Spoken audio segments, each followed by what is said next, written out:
Hi, everybody. Welcome to Office Hours. Great to have you here. Thank you for stopping by. Today, like always, we are going to go through and answer your questions.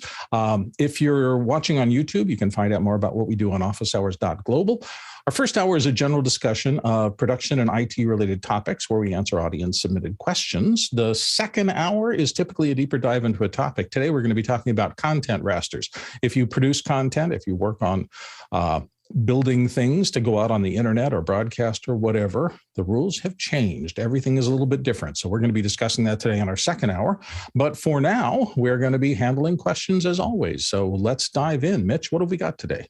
Thank you, Bill. First one's in from you, Bill Davis in San Diego. Great time watching Brandi Carlile at the local IMAX theater last night. Then I saw the credits. I have to admit, this surprised me. I wasn't expecting what I saw. So I'm going to show you a couple little things. I did a couple of just phone snapshots. Before you saw what we saw, like what did you think of the?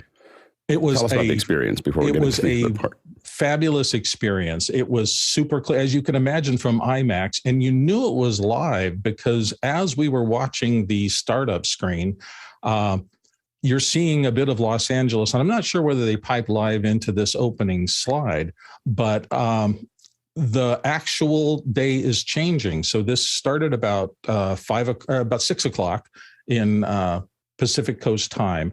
And as the concert went on, the light values changed everything. It was really, really a beautiful thing. You just got the feeling that you were really there, and it was beautiful. I want to just show you a couple of quick pictures of this. Here's kind of what the show looked like in the early part. Did you use the QR code at the beginning? I did not, but if I had, I have a suspicion I would have been in familiar territory. And I'll explain that here in just a second. A couple more shots of the show. And so as the show went on, you can see the light values are changing. We're getting more and more into nights. And then after I watched the whole show and we had this great time on this beautiful concert with fabulous sound and great lighting and everything else, I saw the credits and I went, wait a second. What are those names in the middle of things? Huh. Alex, Lindsay, 090 Media, East 090. So obviously this was something that Alex was involved with. And so can you tell us a little bit about how that went? I can't actually. You can't talk about it? Okay. You got some credits. That's yeah. I did something. I did enough to get a credit. I have a question for you though, is that, so how did it feel watching it? Did it feel, the audio was good for you?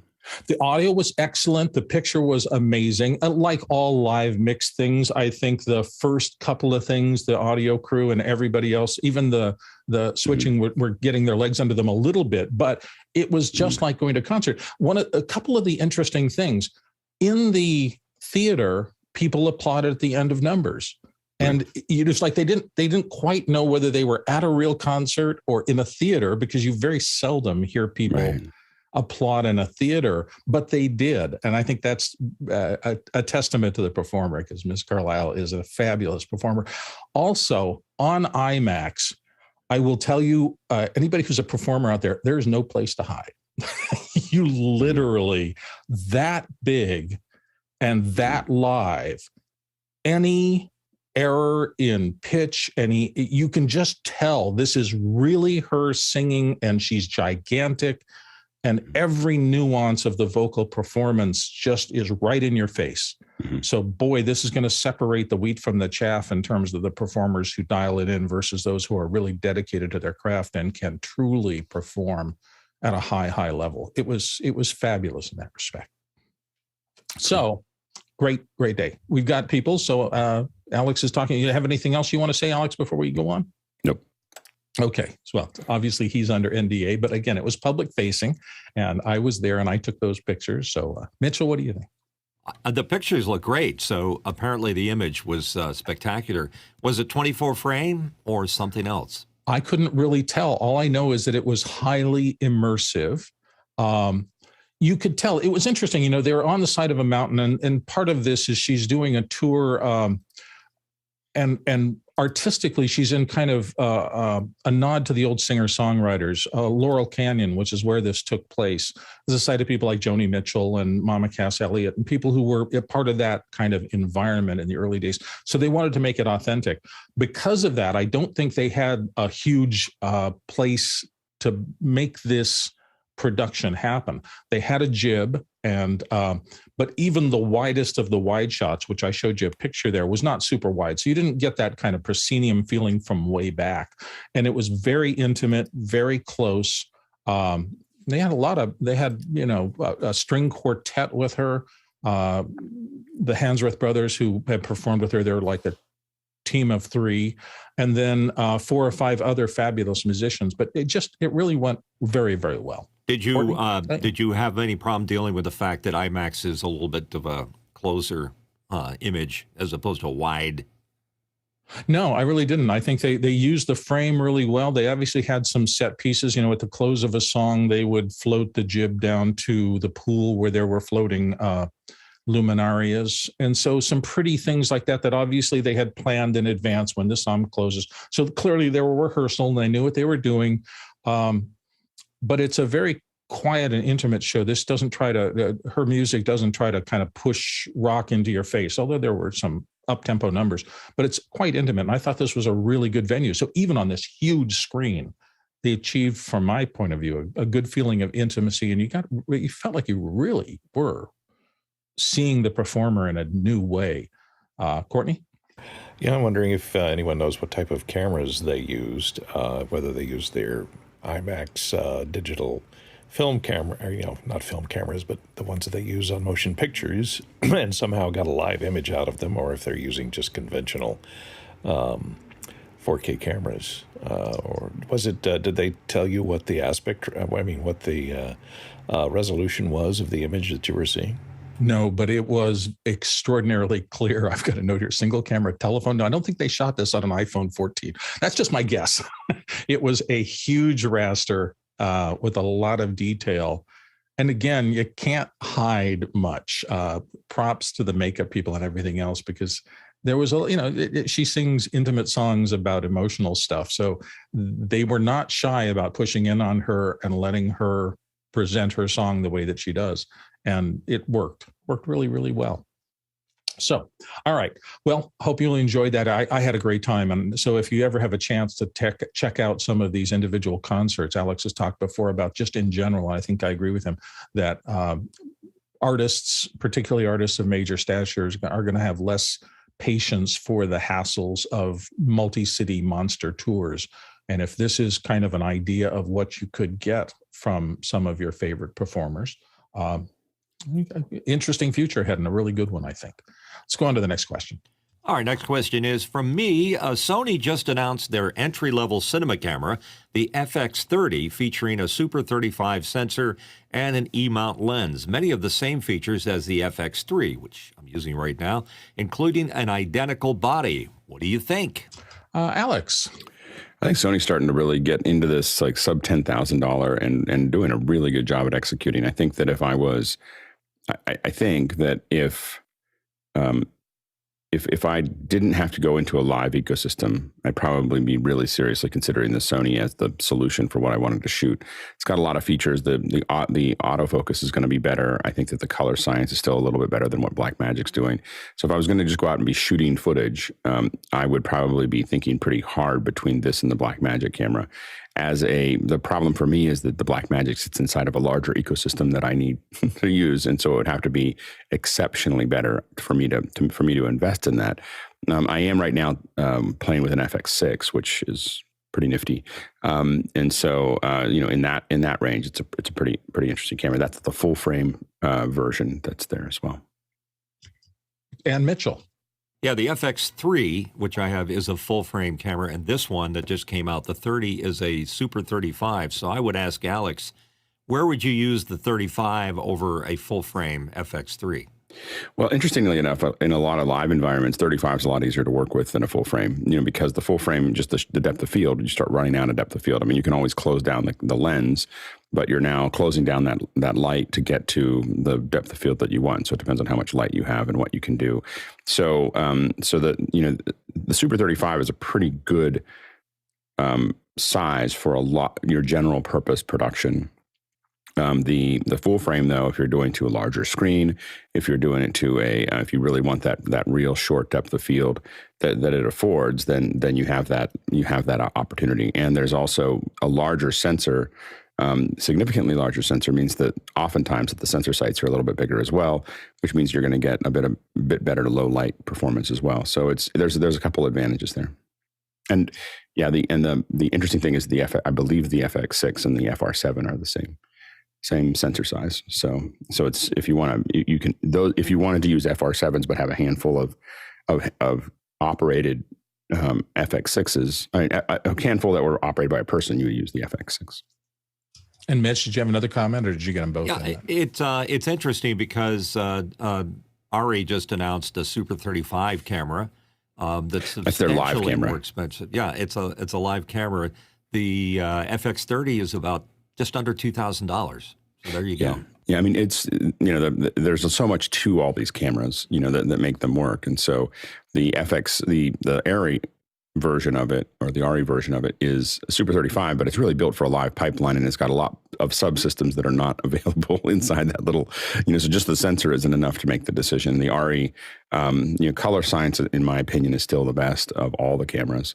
They just really nail the look, that we're looking for, and the dynamic range is really exceptional. They have had trouble with live in the past. It's not something that we usually choose. Usually, if we're going to do a live show with a larger sensor, we kind of lean towards the Sony Venices, to make that happen. We don't use the ARRIs for the live stuff because they haven't had that subsystem. But now we're taking a look at that Super 35 version as a potential solution for what we're doing there. And then of course we still use a lot of Blackmagic cameras everywhere, so because it's they're easy to work with. I'm waiting for the new ARRI webcam. The ARRI webcam. So why that's an oxymoron, isn't it? We got to do a whole commercial for it. April 1st. Yeah. Yeah, I remember iLurpa in one of the magazines. We should start planning April 1st keynotes. Like, we should just plan them right now, and then April 1st comes out, and we just make a pseudo keynote of something. Best second hour ever. The ARRI webcam. I mean, all right. We have to do it. All right. With an ingenue lens. Yeah, moving on to the next little one, though. Little ingenue lens. The Alexina.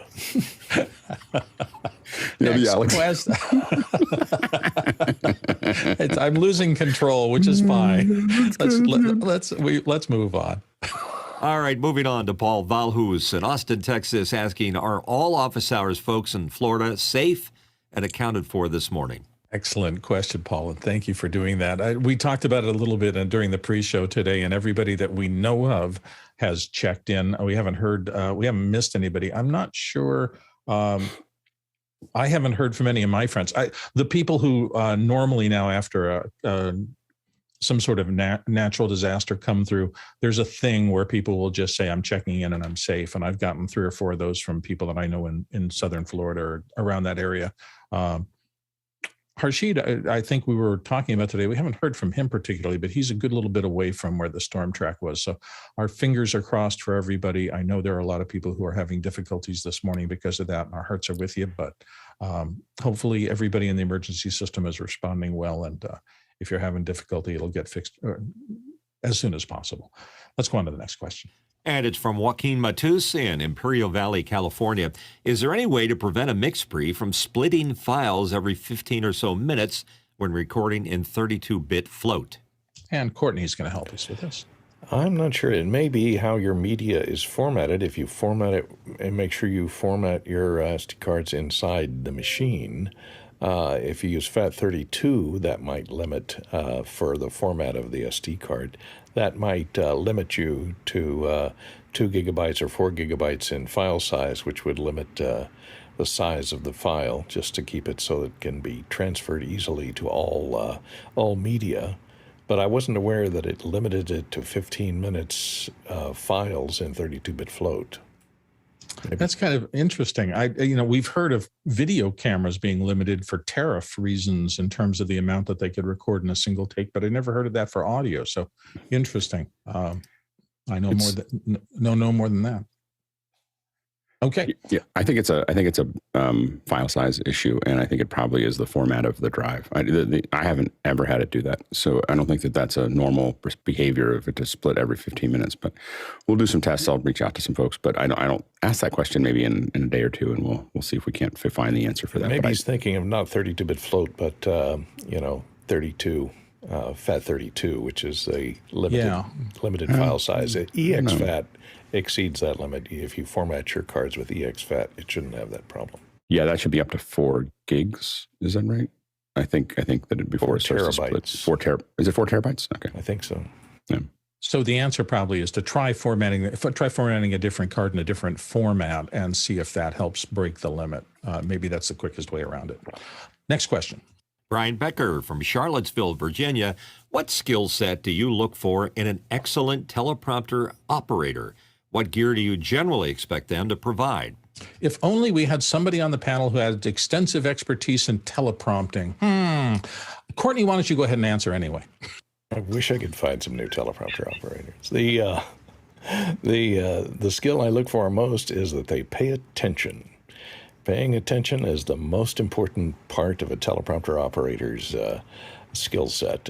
You have to be listening all the time, listening for when the actors are having trouble with reading a word, or if they're discussing the script with the director and want to change something, so that you can be right on that spot and starting to make that change as soon as they say, what would work better than that word there. And of course, you have to listen intently to stay up and stay in sync with the talent as they read. And as far as our teleprompter operators, we don't require them to bring anything other than a car that can carry all the equipment. So that's the only requirement, because we provide all the equipment for them. And it's generally better that way, and I think most teleprompter companies that hire operators provide their own equipment, because almost all of it is proprietary equipment. A lot of them have built their own camera mounts or have their own software. So, and there's not just a universal type of software that has won out, that a de facto standard. We use Telescript software, which is fairly popular, but it's certainly not the only prompting software out there, especially now that there's all these, apps for that that are really trash software, we call them. But the professional software, there's 2 or 3 different titles that different companies use. So you have to find out what title they're using and how to operate and be totally at ease with that software. You don't have to be able to, you should never have to look at a manual or look at a drop-down menu. You need to know all the keyboard shortcuts for that software before you start a job. So those are the basic skill sets, and also be familiar with different camera types, because if you're having to mount the teleprompter on different cameras every day, if you're a teleprompter operator, you're required to mount it on everything from, an IMAX camera down to a DSLR. So making it work on all those variety of cameras can be challenging, and knowing all the hardware and how it goes together in each situation to accommodate each different camera can be quite daunting, and that only comes with experience, because most teleprompting companies or most production companies that want to use a teleprompter operator only have a limited amount of equipment that you can practice on. And listen to Courtney, that little Emmy over his shoulder is for teleprompt. Anyway, Alex. Yeah, I know from someone who has folks, we hire teleprompt operators, the thing that we look at is, number one, be on time. It's just really important to be on time. We tend to be very conservative, so we'll have the teleprompt operator show up really early, but it has been a little nail-biting a couple times. The second thing is that we usually provide the teleprompt, because it's part of our system, and so we need somebody to be able to tie into that. And typically, they just need to be able to put out an HDMI signal or SDI signal. We don't really care. We can go anyway, because we usually have a decimator sitting on ours that we can go either way. The thing that we worry about the most with them, with a teleprompter operator, is their ability, as Courtney said, to navigate quickly. I need to be able to know that they can get to where they need to go that they can annotate things as needed so they can get back to those things, that they can edit quickly, and they can be responsive. Usually we have a C-level person sitting in front of those cameras, and I mean that teleprompter, and anybody taking time is taking someone's time that's impatient, would like this to move forward. So it's really important for the teleprompter operator to move very, very fast and be able to communicate effectively. A lot of times for us, our teleprompter operators, up until recently, we're going back to teleprompter operators in person. The primary reason we're doing that is because of the flow of the text. So when it comes in over Video Ninja or over Zoom, it stutters, and that makes it harder to read. And so we're moving back to folks that are in the room. I think that's where we're going right now to solve that. But what we then looked at is just whether they can keep that text exactly where the speaker wants it all the time, and they're not rushing the speaker by going too fast or slowing the speaker down by going too slow. Those are the kind of things we pay a lot of attention to. Makes sense. Courtney wanted to weigh in. I was just going to say the perfect trait for a teleprompter operator is Radar O'Reilly. If you've ever watched MASH, he would always know what you're going to say about a half a second before you said it and have the answer for you, that he would start giving the answer about halfway through your question. Yeah, exactly. So there you go. All right. From the mouth of some people who know, let's move on to the next question. TJ Asher from Minneapolis, Minnesota. Is Super 35 sensor size always supposed to be 24 millimeters high? My son and I were having a discussion about this, and he thought it varied by manufacturer, and I thought it was always 24 millimeters high, and he said Aries Super 35 was bigger than that. Courtney. Well, I'm not sure where they got the 24 millimeters high. If they're talking about where it came from, Super 35 was an aspect ratio used in motion picture film. And here, let's see. You can see here what they did was they took the soundtrack area that is normally on 35 millimeter film, and they decided to be able to use that in the taking camera. So that normally preserved that area in film, as you can see, CinemaScope below it. But here's Super 35 right here, which expands it out. It's 24.8 millimeters wide, but only 18.06 millimeters tall.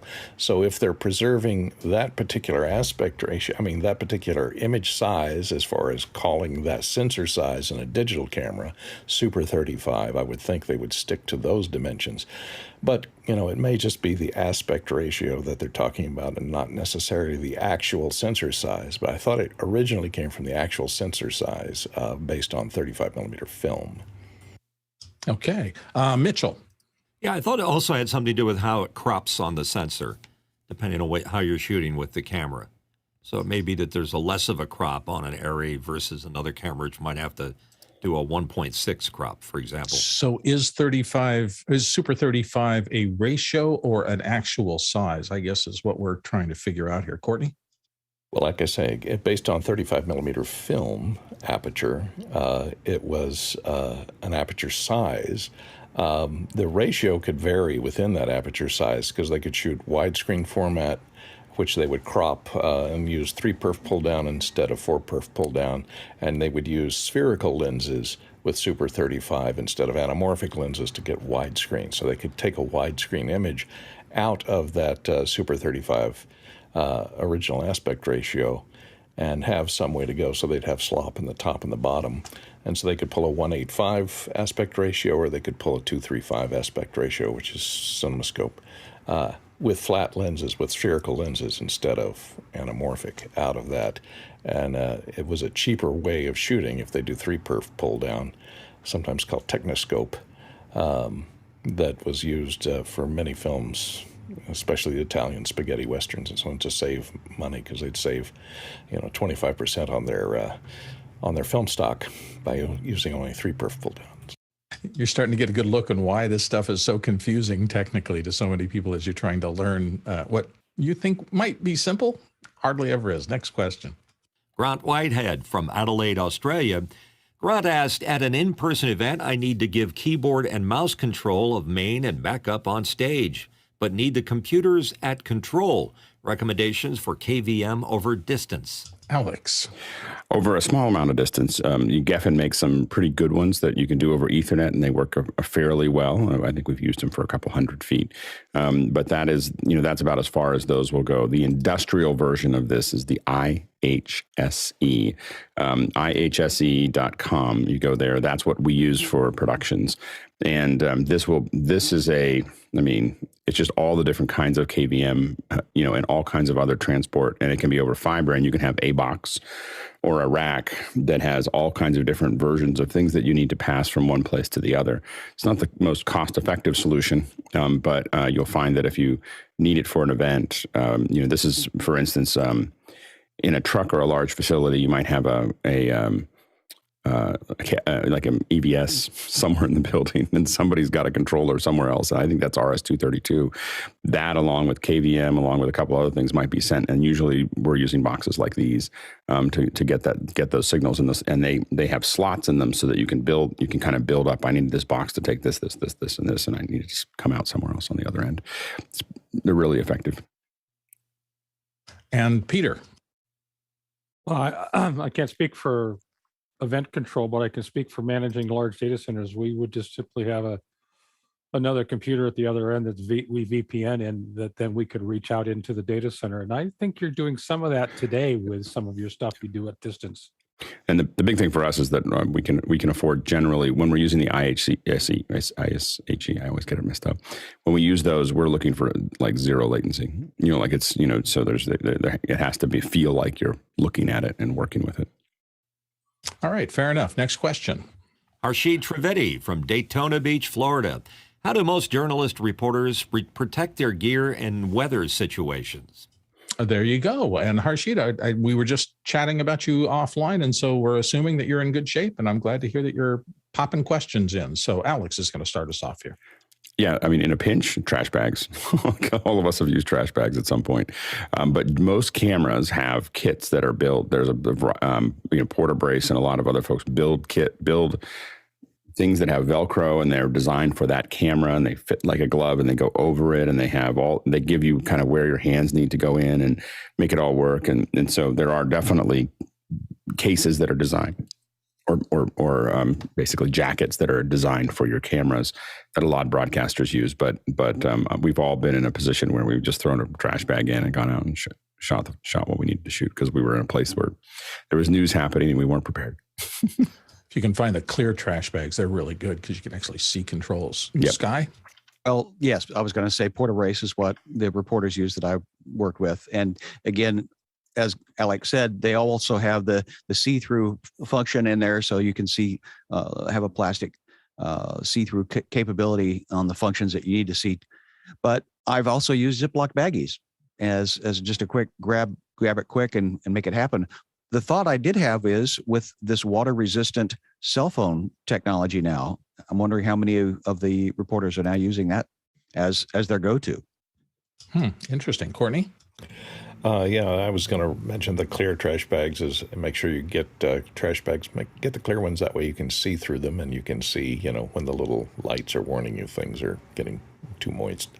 And also, you have to deal with spray or water landing on the front element of the lens. And so you usually want to use some type of filter, a UV filter on the front, or preferably a matte box with a clear filter on it, or whatever filters you want to use. And some of them actually go to the point that if they're going to be shooting on top, in a place where there's going to be a lot of spray landing on the camera, besides the rain jacket that they put on it or a trash bag, there's actually special water diverters that are designed to keep the lens clear, that either blow compressed air across it continuously or have a spinning disc that uses centrifugal force to throw the water droplets off so that they don't gather in front of the lens. But that's a fairly sophisticated setup, and most people wouldn't have something that sophisticated unless you're doing a motion picture or something where you're going to be shooting in the rain. Nice. Next question. From Bob Sturtevant in Jakarta, Indonesia, just received email from DJI announcing transmission. Frequency hopping, 20,000-foot transmission. Could it help with the trade show coverage with transmission to be to the cellular link that is placed in either a better transmission location? And Jason's going to help us. Conceivably, yes, but I will trust it once it actually, proves itself to be worthy. The frequency is really what bothers me, not the number of hops. Alex? Yeah, I think DJI is it just keeps on releasing products. They have a new Mavic 3, I think, is just out, as well as the transmission. And I don't know if their Ronin 4 is actually shipping yet, but they seem pretty excited about it. It looks really cool. As far as transmission goes, it'll be really interesting to see. A lot of these things work. Most of DJI's, most of their work has been in pretty open spaces. And so I think 20,000 feet is probably related to outdoor. So whether they work well indoor is something that's still unknown, but they probably have, at this point, more experience doing long range transmission than almost any other company out there because of their drones. So they've had to really work through a lot of interesting problems. So I think it could probably work in some kind of coverage there. Yeah, absolutely. Courtney? Well, I'm not sure. I haven't looked at this product, so I'm not really sure exactly what it's used for other than getting visuals out of a drone back to the ground. If it is, it's probably not using cellular network. It's using this one looks like a camera pack. So that's the distinction here, is that this one it's taking what's in the drone, but it's a camera pack to go SDI in, I believe. It's designed to go onto the cameras as a video transmitter. So this is not really designed for drones as much as it is, and it's got the receiver. This is what they've been working on. It's also, I believe, has LEMO mounts to run motors, and so not only can it deal with transmission, but you can do zoom and focus with it as well. But it doesn't use the public cellular network, does it? It's used 5 kilohertz. I don't know what megahertz. Again, I don't. Yeah, I'm not sure what. What it's using for what the band is. Yeah. Interesting. All right. Next question. Douglas Carmichael asked, I'm curious how they handled transporting equipment to and from that Laurel Canyon show site. Where I live, East Coast, the mountains area have very narrow roads that couldn't support a 53-foot truck. Would you use multiple 24-foot trucks? And Sky's going to start us. Well, I've used Laurel Canyon as a cheap way to get from the valley over into Hollywood before. And that is an interesting question. I would think you would not want to bring a 53-foot truck up through that road. But it is a fairly significant road, but there are huge, massive houses, very expensive neighborhood up there. Courtney? Yeah, exactly. Yeah, you couldn't get a 40-footer up there and park it. Parking is the biggest problem, especially if it's on Laurel Canyon itself. There is, pretty much no parking on Laurel Canyon for its entire length. If it's off Mulholland or something, there are big estates up there where they have plenty of parking room that you could get a truck up there and park it maybe, but I'd say probably smaller, stick beds or box trucks could certainly get up there without any problem because they make deliveries up there all the time. All those rich people have to get their furniture up there somehow. Alex? Typically in challenging conditions, a lot of people will use fly packs. So basically you don't necessarily that. It depends on how complex the show is. It's obviously easier to use a broadcast truck, but broadcast trucks just don't go everywhere. So oftentimes fly packs are used in those kinds of environments. Yeah, I don't know what they did. Interestingly enough, Ms. Carlisle said at one point in there that I think she owns the house now. So it was a private residence. After that thing she did at the Grammys a few years ago, her career kind of exploded, and I'm sure she's working at a different level of income. I think she said she bought a house there. I don't know if she owns that house, but she bought a house. Maybe that wasn't her house. Yeah. And anyway, it looked like a relatively small lot, as you would expect from something perched on the side of a hill like that. But still, I can see the issue. And when I've had to load into really tight spaces, I shot a thing in Los Angeles, and we had to get a full jib in. We were only using the first section, so I just needed a 6-foot jib in somebody's living room, but it was a challenge to get it in. And, at some point you park 3 blocks away and you just have to hand carry everything in. You can assemble a big piece of equipment if it's modular like that. Not the easiest thing, but if you need to do it, you do it. Next question. From Ari Block in Tel Aviv, Israel. When viewing shared screens on a dual-screen Zoom client, there seems to now be a, quote, you are viewing XYZ's screen, unquote. It's a floating element that was not there before. Any way to get this to go away? No longer a clean feed of content. Alex? So recently for a show, I at the last minute went to Zoom ISO, and that's the way to get rid of it. It was the switchover was, we've been using it here, but I hadn't been using it in, 090 production. And we moved over to using it.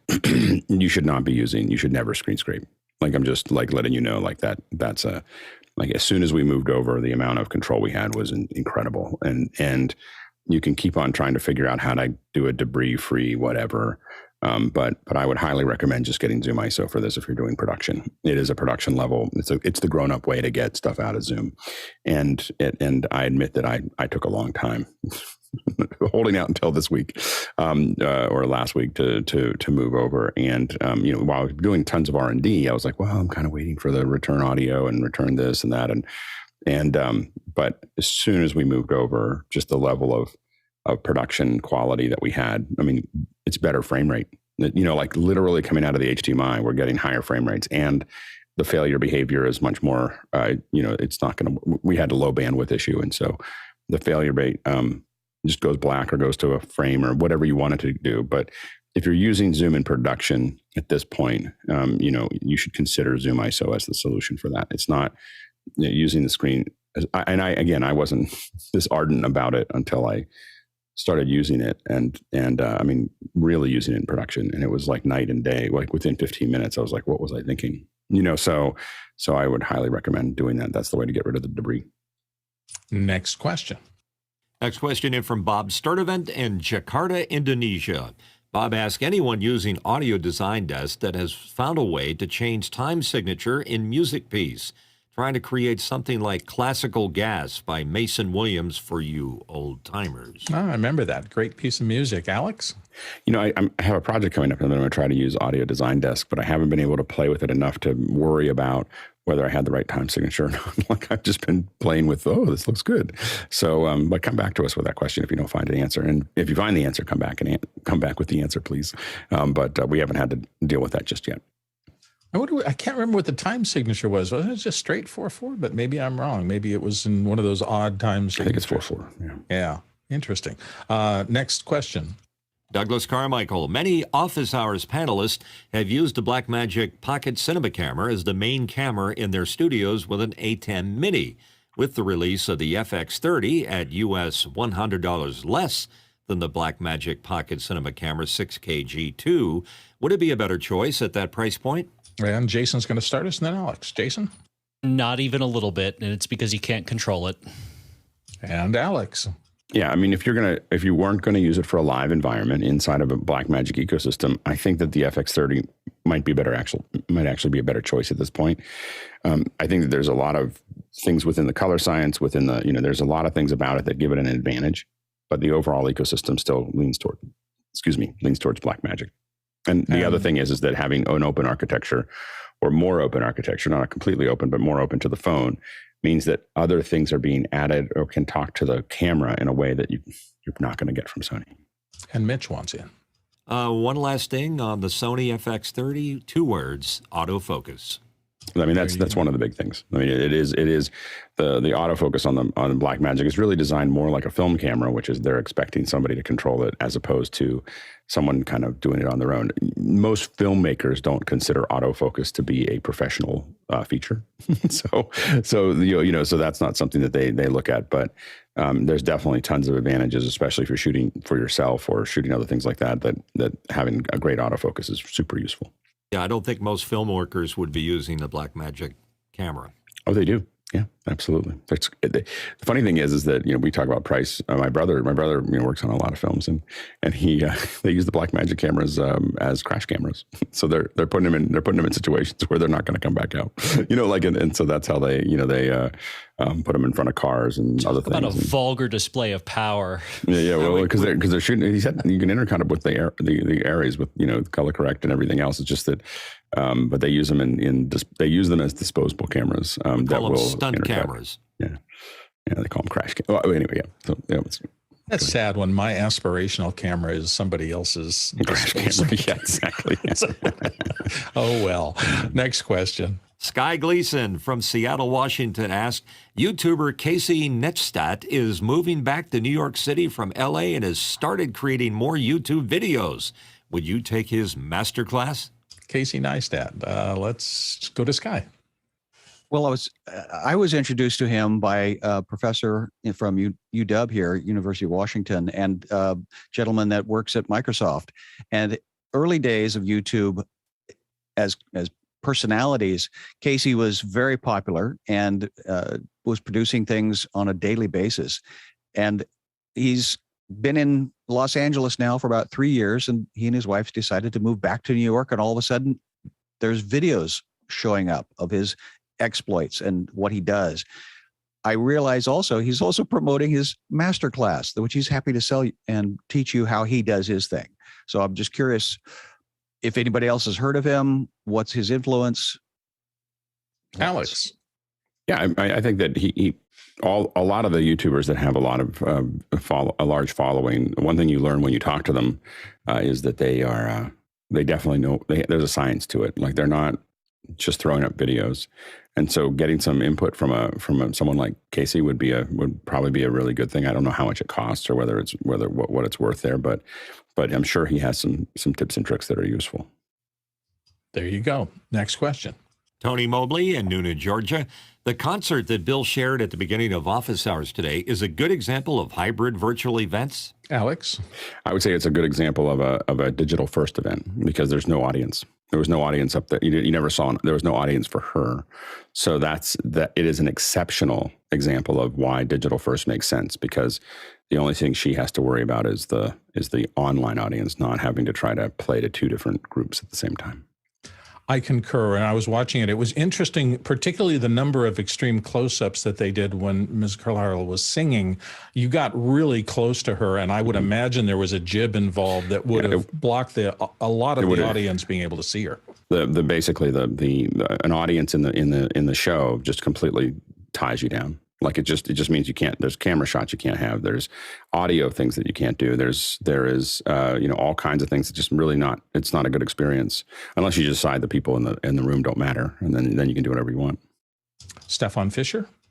Was she then looking into the camera as looking directly into your eyes, or was she looking to some places? In a lot of circumstances, yes. She's a consummate professional. She's been on the road for decades, and she really knows how to, I think, make these things work. So, yes, in both cases, often she was lost in the music and was not making direct contact because she was feeling her performance.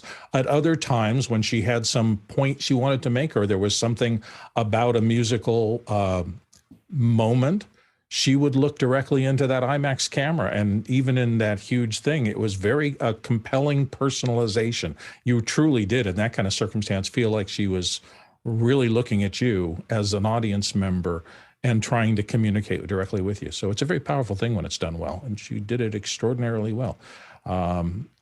Sky.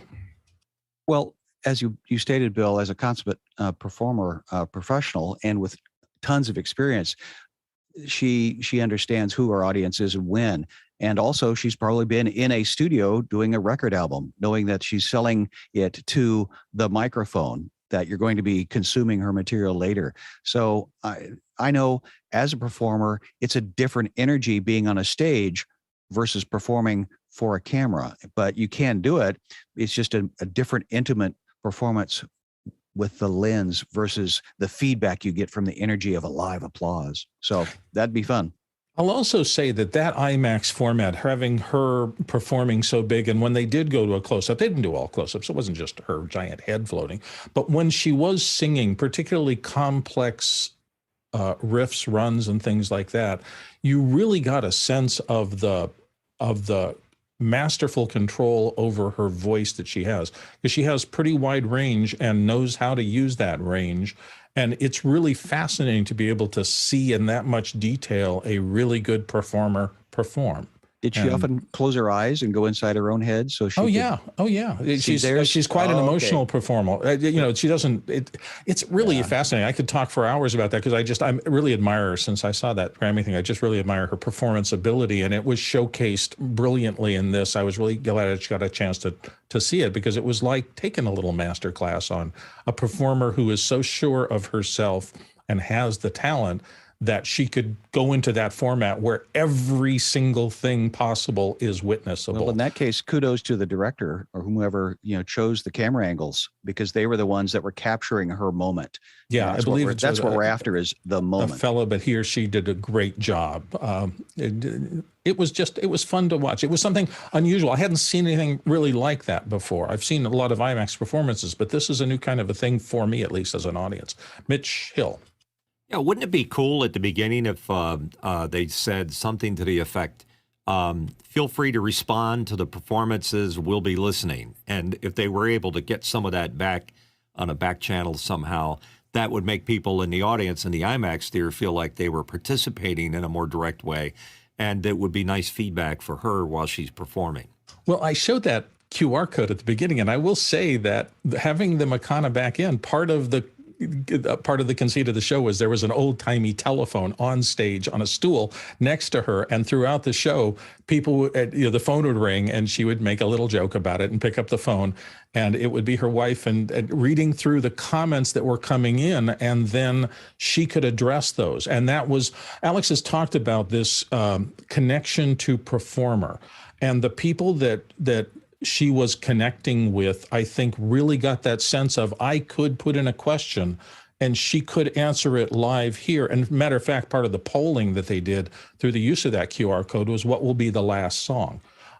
So there was a level of engagement through that bi-directional communication that I hadn't seen before. And it was fun. A lot of cool things to watch this for. So let's go to the next question. Chris Widener is here from Lafayette, Indiana. Chris asked, I got a time code on a cloud recording out of Zoom yesterday. I've never seen this before and can't see where I have anything in my account to have this active. Thoughts about how to turn this off? Courtney.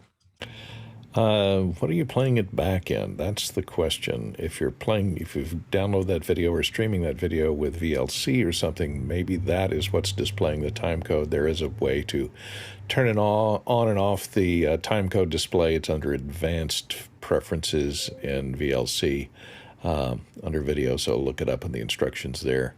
That's the only thing I can think of. Maybe there's something I'm missing. Okay, looks like that's it. So let's move on to the next question. And it's from Robert Shoji in Los Angeles, California. Could Bill tell us a bit more about the sound quality at the IMAX Brandi Carlile live show? Very high quality. You can imagine that Dolby cinemas have a big array of speakers. Now, I'm probably not the best person to say that because I have some diminishing of hearing in my right ear, so I have to always adapt for that. That's why I use an IFB in my left ear only. But I will say that ample sound, low end was there, the high end was there, and the mid-range was clear. In the very beginning, I think it was a little harsher than I expect, but I wasn't. I think they were just dialing in the broadcast. After that, particularly when some of the materials, she started out doing a lot of just kind of acoustic stuff that didn't have a lot of the band involved. As the band got more involved and the bass came in and the drums came in, the rest of that, it was a very, very full range sound profile. And some of the pieces toward the back half of the concert, I thought had a lot more sonic punch to them. But in those intimate moments, and she and the Hansworth brothers do a lot of three-part harmony that they talked a lot about, that being part of that old Laurel Canyon sound where Crosby, Stills and Nash and people like that kind of came out of. And so they did a lot of three-part harmony. It was just clear as a bell and really easy to listen to. So high marks all the way through. I've lost a little of my display here. So whoever's the next question, let's go to it. And it's from Graham Cardwell in Belfast, Northern Ireland. Do I need some sort of a capture device to make my shoot-enabled iPhone work with my Windows laptop? I can just connect my Lightning USB cable to my MacBook, but not the PC. And Mitch, could you call on people for a minute until I can get this display back up? No problemo. Alex? Yeah, I think that it only is Mac. I think that the Shoot is really a Mac-designed app. So it's really designed for the iPhone to work well with a Macintosh. So I don't know if you might be able to do the web control with it, but I'm not 100% certain. But it's really a iPhone to Mac solution. And next question coming in from Sky Gleason in Seattle, Washington. Dropbox now streams your video, but doesn't have a 1-hour playback limit. But it does, I think. I think that's the Sorry issue. about that, Sky. Oh, that is the issue. Okay. That's the question. And that's the answer. Thank you very much. And I managed to get it back up there. So we're in good shape. Go ahead, Sky. Well, my question is, a friend of mine, we're doing a master's class, and he's recording the whole thing on Zoom, and he's putting it up on Dropbox for us to view it. But apparently there's a 1 hour limit of the viewing load that the Dropbox will stream. So the word, I guess, is stream, not. Or does it? You're streaming it like when someone says stream to me, I'm assuming that people are actually trying to all watch it at the same time. Is that what you're doing, or you just want it up there and be able to play it? I want it to be up there and play it, and he seems to be having to cut the 1 hour, 20-minute masterclass that he's teaching into at 1 hour, and then send a second link to second 20-minute. I mean, if I was just putting things up for that kind of thing, I'd probably just use Vimeo. You know, like it's Dropbox. You're asking Dropbox to do something that it's not built for. Right. Yeah, that's and not I think really I think even the free version of Vimeo would probably work. But if he wants some kind of controls and so on and so forth, I think the base pro version of Vimeo would probably give him what he needed, and that'd be a lot simpler to use than Dropbox for it. Yeah. And you can put security in that. If you get the pro password version. protection's easy, and there's just a lot of controls. It's designed as a content distribution network. Yeah, of course. Using Dropbox for playing out videos it's just not using it for what it's built for. It might be able to do it. It's just not what it's designed for. Vimeo is designed to do exactly what you're talking about.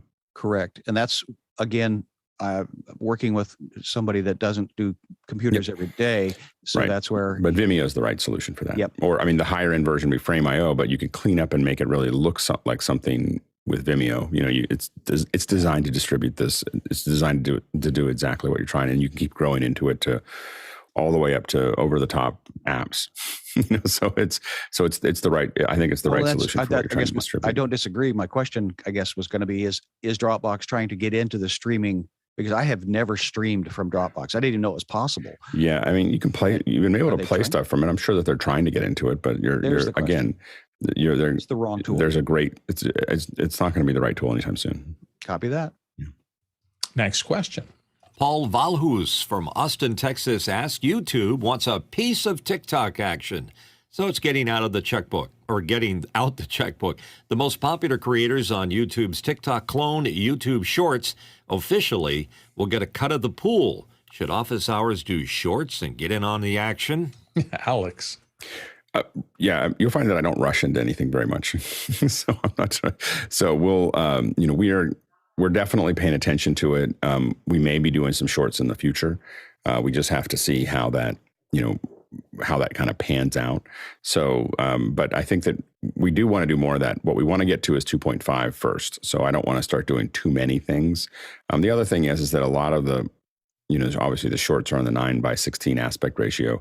A lot of times those don't really, for the kind of things that we cover and the kind of things we talk about, 9:16 doesn't usually provide the right format. So people are, what I believe that 9:16 really does well is direct to camera, in a shot with people, anything you're talking about. A lot of times those don't work as well, in my opinion. But we will definitely experiment with it. I've already done a fair bit of experimenting with 9:16 and TikTok. So we'll definitely experiment with it, but we're staying focused right now on getting over to the new versions of things that we need for the show. And then after that, you'll probably see us expand a lot. Courtney. If we do decide to do it, I just have to warn you, I look horrible in shorts. Go for the long, baggy ones. Yeah, there you go. That's what I do. Anyway, let's move on to the next question. Hasmut Gajar in Cape Town, South Africa. This may have been asked before. Alex, now that you have the iPhone 14, is it worth an upgrade even just for the camera? Feel I can skip this one. Alex? I really think that there's not a lot more that's new to it except for the camera. So you just have to decide the 48 megapixel when you have good light and you're at the right ratio. It's a big image and you can actually use it for things. The low light is kind of stunning, for what it can do in low light. So I think that, and I'm going to play with it a little bit. I haven't really, since I got it, I've been in really tight deadlines, which just finished yesterday. And so I haven't been able to really take it out and stretch out like photogrammetry with 48 megapixel, that type of thing. But that's the next thing on my list to do. But I think in general, I would say probably yes. I mean, unless you really look at that, I think that this is probably, if you have a 13, I don't know if you needed a 14. If you have a 12 or or an 11, you'd probably see a big jump between this. But I wouldn't necessarily consider the jumping from a 13. And that's not how it's designed. Apple really isn't expecting you to I get a new one every year because I'm on a show that talks about it. So, but I don't know if you would need to get one every year. And so I think the 13 and the 14 are pretty close together, except for that camera resolution. Jason? I will add to that, it is a wonderful camera, and just getting that many dots to play with is not insignificant in my opinion.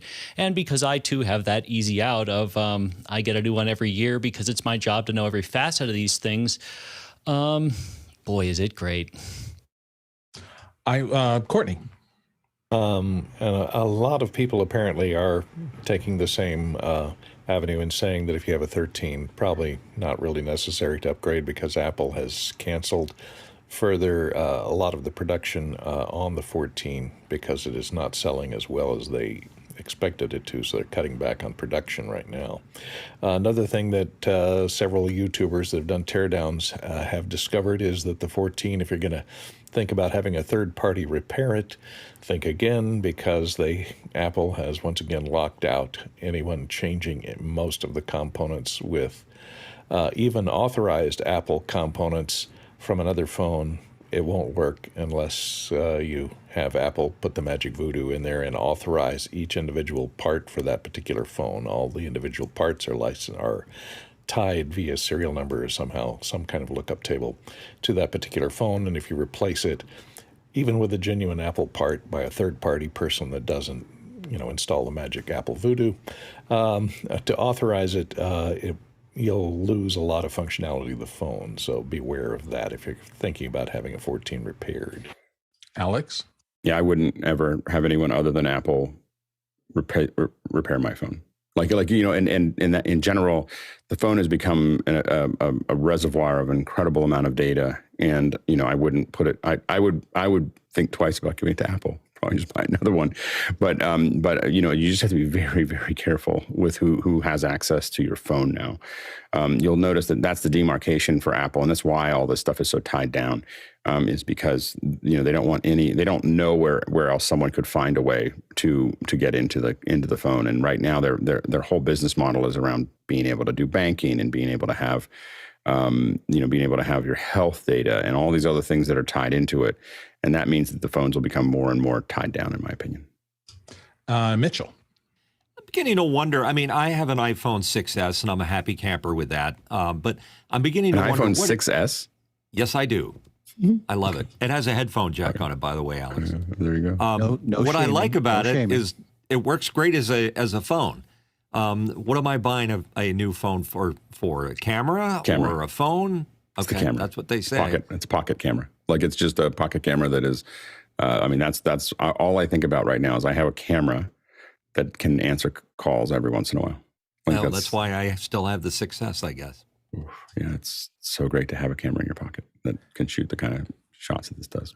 That's interesting that you and say that's with Android the Android, the Samsung stuff is amazing too. Like those cameras are really great, and the Google ones. So yeah, I mentioned earlier that I didn't order it until about 7 or 8 hours after it went on sale. Mine still hasn't gotten here. It's still saying second week in October. So they're still. However many they sold, they obviously sold a lot because they're working through the shipping queues and they haven't come anywhere near the end of it yet. It seems to me that every time I've upgraded my phone, I've felt that it's taken a little bit of the friction out of not just the phone experience, but my computing ecosystem experience. Apple famously has spent a lot of work on tying all your devices, particularly iOS devices, to your computer and making it kind of seamless to toss a file from here to there or take a note there and have it appear there. And I know that the other phones and other computer systems do similar things in the ecosystem. But that amount of time they spend working to take the friction out of it has been what has surprised me. Half the time I don't know how to do something like AirPlay. And I'm thinking, how do I even do this? And I hit a button and suddenly something comes up on my television, which is connected to an Apple TV. And I'm going, oh, I just pushed that and it does it. And it sure does. And so that kind of thing is what keeps me in a system where one company kind of controls all pieces. I know there's upsides and downsides to that, but that's just my personal opinion. All right, we're getting close. We got one more question before we get to our second hour. And here it is from Paul Valhus in Austin, Texas. Has the time finally come to buy an Astro home robot? Mitch, tell us. Well, at $1,400, it better be housebroken. There you go. Is there a digital housebreaking kit? Courtney Gooden. Well, they're on sale for $1,000. So, yeah, that's the problem. If you have a small dog and you want to have something for your dog to bark at constantly, it'd be a good choice. I have said small dog. I wonder how Charlie would get along with that. It really looks interesting. What does it do? Does it like vacuum for you or anything? Or is it just purely a digital pet? Partly a security device that will monitor your home. You can send it to different rooms, taking pictures. And it can just generally annoy you and get underfoot. Okay. Well, there you go. If, you certainly, I guess, other than letting the battery run down, it doesn't matter if you don't feed it. So whatever. All right, cool. Let's do our switch into the second hour now. I believe, we managed to make it to the top of the hour. So we are going to be talking about the whole difference that has occurred over the course of the last 10 years, 15 years in rasters. Once upon a time, it was real easy. And I decided to try something bold here. I've actually got a little video presentation to start out to kind of frame where I was thinking this was coming. So I'm going to attempt to do a share screen here, if I can get everything correct. And then I need to go to desktop 3 here and hit share. And in theory, when I do that and hit play, you should be able to see the content. Let's see.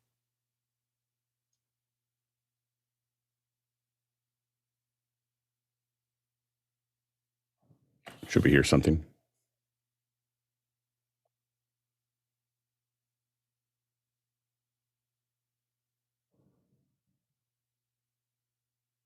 I don't know if we're... Yeah, we're not hearing it. If you were supposed You're not seeing it? We're seeing it. We're not hearing it. No sound. Are you not hearing it? We're not. We can talk through it. We can talk No. Let me just go back and make sure I probably didn't hit the right control first. So let me stop the share, do the screen share. Sorry, I'm getting used to this. This is the first time I've tried to share a piece of content like this. So, share sound and optimize for playback. Now do desktop 3. Now do share screen, and we should be okay. Let's keep our fingers crossed. Are you seeing a black screen?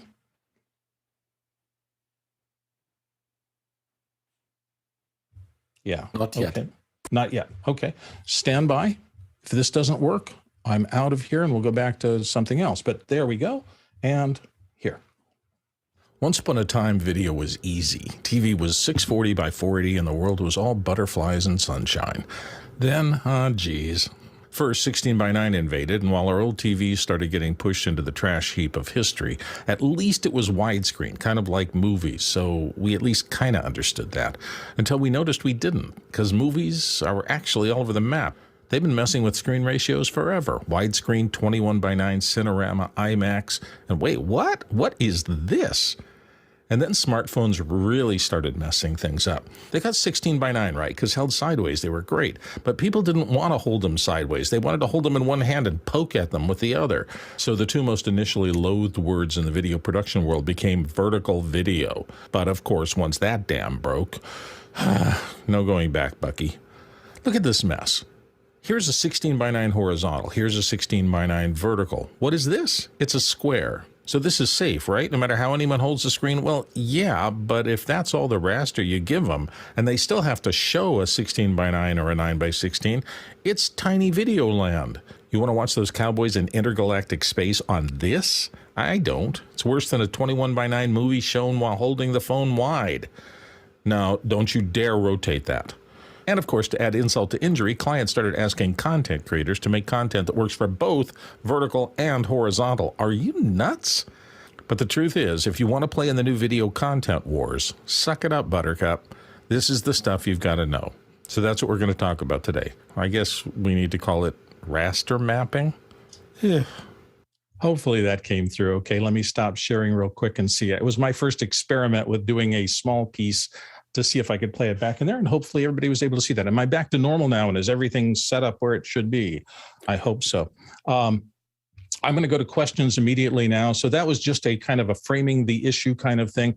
I run into this all the time because I am actually getting clients who are asking me, can you make me something that will work for horizontal and video? And as you probably noticed, a lot of the companies, Adobe is among them, Apple is also among them, are putting in tools in their video production that will automatically, or at least semi-automatically with intelligence, reframe things so that if you're producing something that is not for vertical video, you can at least have some control over the vertical video when you do the transcode from one format to another, or make a new piece out of the widescreen and need to put it out as vertical video.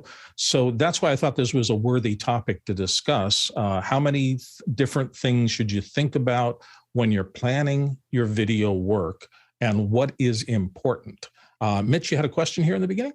Yeah, more of a comment. I've started working with a company out in Los Angeles doing trailer work, and I'm surprised at all the delivery formats that are available now. You would think everything would just be 16:9. No, there's all kinds of variations of that, plus social media, YouTube, websites, all of those things. So I would pay attention to what Bill has to say here, because now there's so many more things to contend with, particularly since we're in that digital world. It's not getting less complicated. It's getting way more complicated. Courtney, what are your experiences? Well, remember, flexible aspect ratio is what killed Quibi. There may have been other things as well, but that was one of the things that supposedly it offered, was the ability to view it in either 16:9 or 9:16 or square mode, which tends to be popular. Now, this is not a new problem. It's exacerbated by the cell phone problem. But remember, for years we faced this problem of showing movies on television when it was 4:3 aspect ratio, and they had to do pan and scan, so that they had to convert a movie that was shot in CinemaScope 2:3:3 aspect ratio, or even 1:8:5 aspect ratio, into something that'll fit 4:3, the original standard definition television format, so that your image would pan and scan back across the frame to reframe things, which kind of destroyed the original intention of the cinematographer and director. So we're facing that all over again now with people who can actually turn their phone either way to view something. So we end up with either pan and scan or letterbox or pillar box. Usually we don't do pan and scan or a center cut out of a wider aspect ratio. Usually they will just shrink it down and have letterboxing, which is bars at the top and bottom, or pillar boxing if you're going the other way, with bars at the left and right side. And you got to remember, 16:9 hasn't always been the de facto aspect ratio. It took years for them to settle on that between the cinematographers, and there were many discussions with SMPTE over what to make the aspect ratio for digital cinema production. And they finally settled on 16:9, which wasn't an aspect ratio that had been used anywhere in television or film before. So it's always been, I won't say the words, but a mess. Yeah, well, I agree with that, and that's one of the reasons I wanted to talk about it today. Alex, you had some thoughts here. I mean, then if the aspect ratio isn't bad enough, then we talk about frame rates. I mean, we have long discussions about all the different frame rates that might be possible and what we might want to use, and that's been going on pretty much since they were arguing about them in the early 20s, and so it settled in for a little while into 23.98 or 24 frames a second back then, because they found that was the most number of frames they had to use to tell a story, so they could save money on celluloid. But then we went into, again, everyone trying to be different, everyone having something new and to make that work. I think that one of the big advantages of the current cameras is their ability to shoot resolutions that are higher than what we need for the delivery mechanisms. And so being able to overscan the delivery has allowed us to do a lot of things. Generally, I produce everything I tend to produce everything at 16:9 and then center cut for 9:16. Then I just do a pan and scan inside of that, and it's a lot easier, and I can give both resolutions. You can see most of my stuff has been done for other people, so it's not really there, but you can see me experimenting or playing with that. I wanted to show my kids what I do at work. So if you go to the YouTube channel, I think the McDubbies, that's what they wanted to call it. And on the TikTok channel, you'll see a video, I think, of them talking over some film. And you'll see a 16:9 version in YouTube and a 9:16 version in TikTok. And all we did was we shot the whole thing. Now, shot the whole thing at 6K, so then we have plenty of room to kind of work and move around and reframe things in 9:16 to do that. And it's for a short piece, it wasn't particularly hard. And so I would recommend making sure that you have the content for both of those so that you can go back to it if needed. Come on, kids, let's rotoscope. Yeah, no, I didn't make them rotoscope. Yeah. There's one where my son falls from the sky in the TikTok thing and turned out to be a lot. I haven't done it for a little while and I hadn't really thought through it. It was just something fun we were doing on a Sunday. And I suddenly got myself into a lot of rotoscoping. Like it was just like, oof, that was hard. Wire remover's fun. Yeah, no, it wasn't. We didn't have to do any wire removal, but it was just like anyway, it's not. It doesn't have to do with aspect ratio. So. Okay, Sky, real quick. Well, I'm glad you started with the IMAX experience because that is the largest. What do you call it? Not aspect ratio, but the largest raster. It's certainly the largest. The raster space, and again, as we're trying to help make this as an educational concept, raster to me is equivalent to a canvas. Is that correct? But if we talk about the raster, I mean, we can talk about rasters, but we can talk about also the frames. So for instance, some IMAX screens are 1:4:3. Some of them are a wider screen. Some of them are the omniscope. There's a lot of different ways that can be. And I have to admit that after really liking widescreen for a long time, I've really come to really enjoy the more squarish, 1:4:3 format. When you're sitting there, you can really experience something in a different way than you would with than a 190 or 185 or 167. Like there's so many options. Well, again, or 235. Those are, and so it just depends on what theater you're at and what you get to do. But I've definitely thought that the squarer format was kind of the old-fashioned way to do it. But on the right screen that's designed for it. It's a really immersive experience. That's kind of going into that field too. But go ahead, Mitch or Sky. Go ahead. Well, that's the key word that I understood. IMAX was wanting to give you a complete periphery of your vision and immerse you as totally as possible. Cinerama tried to do that, but it took 3 cameras to project it, and it became too costly. And IMAX took over. Well, I don't know if you remember that weird shot I have in my little presentation. That was at Comic-Con, and that was that supernatural display they had in Hall H. And literally the aspect ratio they produced for was this gigantic immersive wide screen that was about 150 feet from left to right, and they had content blocks inside of it. And we used to have 9:16, but now we have 9 there's discussions of like, we're going to do 9:32, 9:64, and we tend to think of it in 9 because a lot of the video outputs are going to be 9:16. So, So as you start to think of it, we think about that because those are being blended. One of those super wide, those are being blended together. There's been, I think the most we've ever seen, we had, I think it was 12 different projectors wrapping around about 180 degrees that were now we do it with LED walls, but we did it with projectors. And remember that when you're doing it for an event, you have 2 projectors for every screen to make sure that you have a backup and it's brighter. And so 24 projectors, and then you deal with the fans.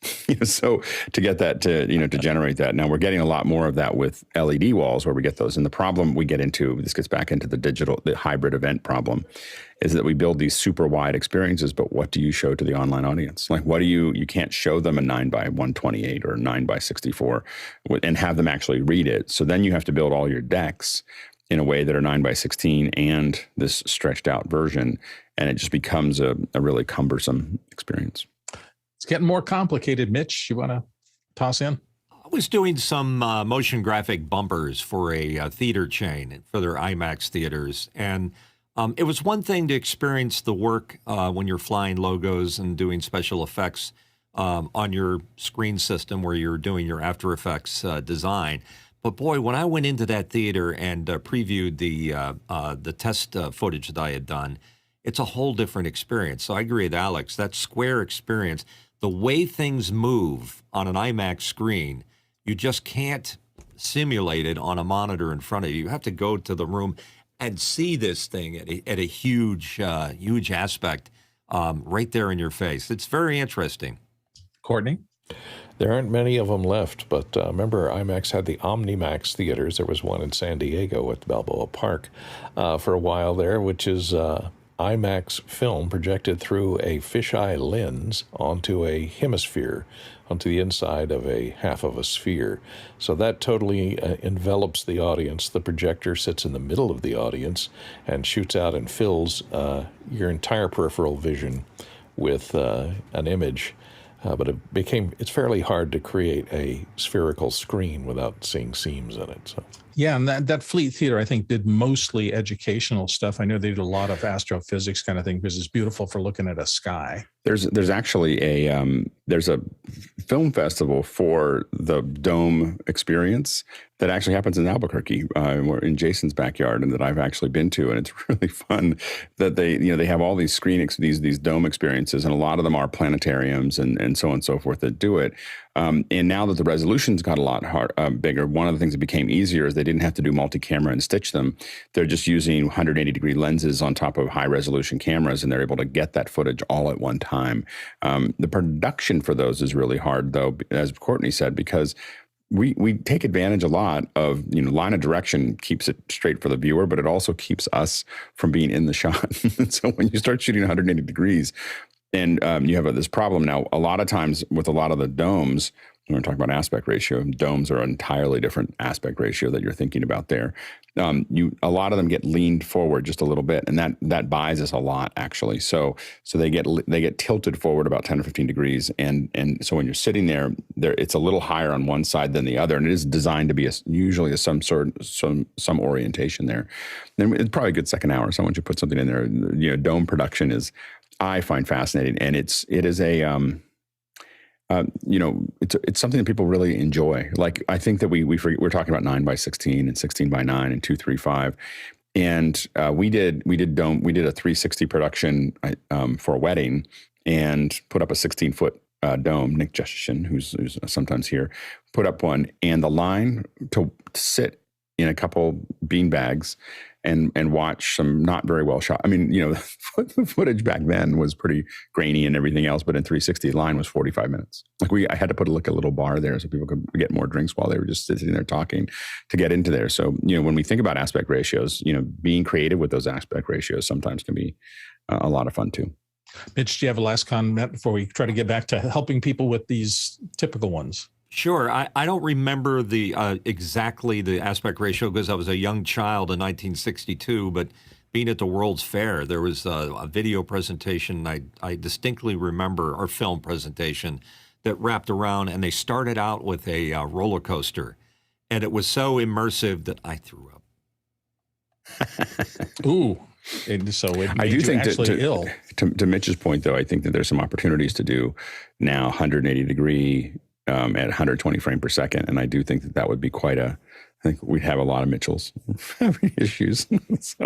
Speaking of the people who like to be scared, I think you can find a lot of circumstances where that would work really, really well. This is Pukorama. Yeah. Let's go. I'm going to go back to my presentation for just a second here, because for me, as I was kind of going through this, I was actually talking to Photo Joseph a little bit. I asked him if he wanted to come on the show, and he was sadly committed to something else. But it made me realize, talking to him, and he had a nice article on his website about what is happening in terms of higher rasters.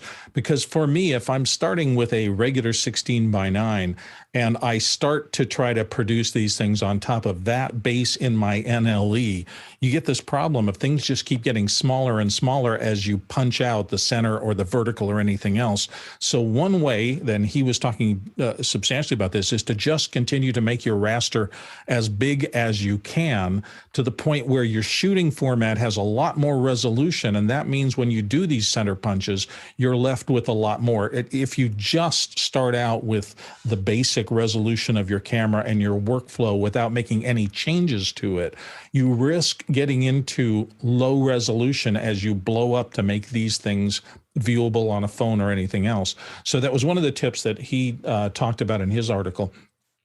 Starting out 4K if you can, 6K is even better, even 8K. If you can start out with these big rasters, as you get into the circumstance where you're cropping and cutting, you want to be able to make sure that you keep your target resolution for your deliverable in mind. And the more you start with, the easier it is to fill up things as you start punching stuff out of them.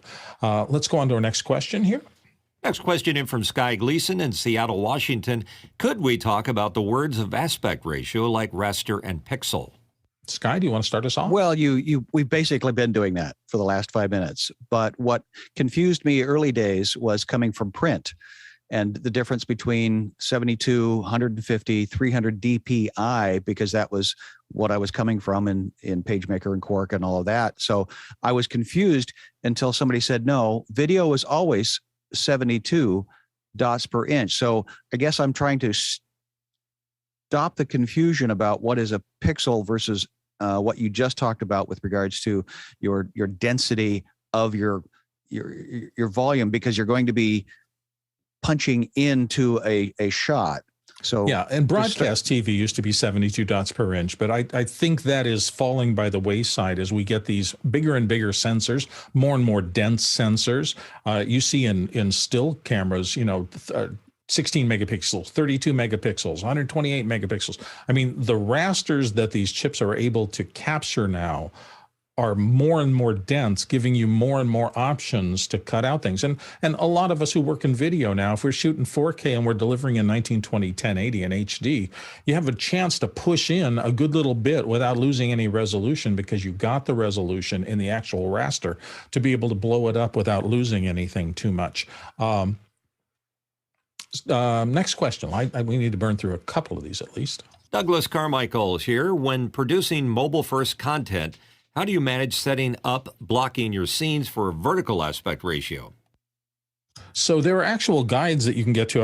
Here's one that I found online, and they're starting to show you mobile. It has so many eyeballs now that everybody understands that you're going to have to be matting content into these things. And with more social, what I'm seeing, if you watch a lot of social media fields, is that they're all over the place in how to do it. I have seen less and less 16:9 content in that left side mat, so that it becomes very small. But I have seen a lot of 1-to-1. And what I will see is a video of 1-to-1, like that second phone, but they use graphics above and below to have maybe titling and something else, and then a call to action or a clickable link or something below the 1-to-1 blue area there. As you get into 4x5, 2x3, you can see you get less and less of that kind of negative area until you get up to 9x16, which is kind of the native raster. But again, you have to know what you're trying to do. If you give people, like, let's say I was going to decide that the video I'm showing is going to look really good in that 4x5 format. I have to figure out what I want to deliver to my audience above and below if I have control of that raster. And what will that be? Will it be something that really helps them? Or will it be something that I'm not taking advantage of when I could? So I mentioned titling, call to action, use it as a billboard to engage somebody who might be swiping by, because that's the other thing. They're liable to see these in a dynamic environment where your content is going to go through in a stream of a bunch of content.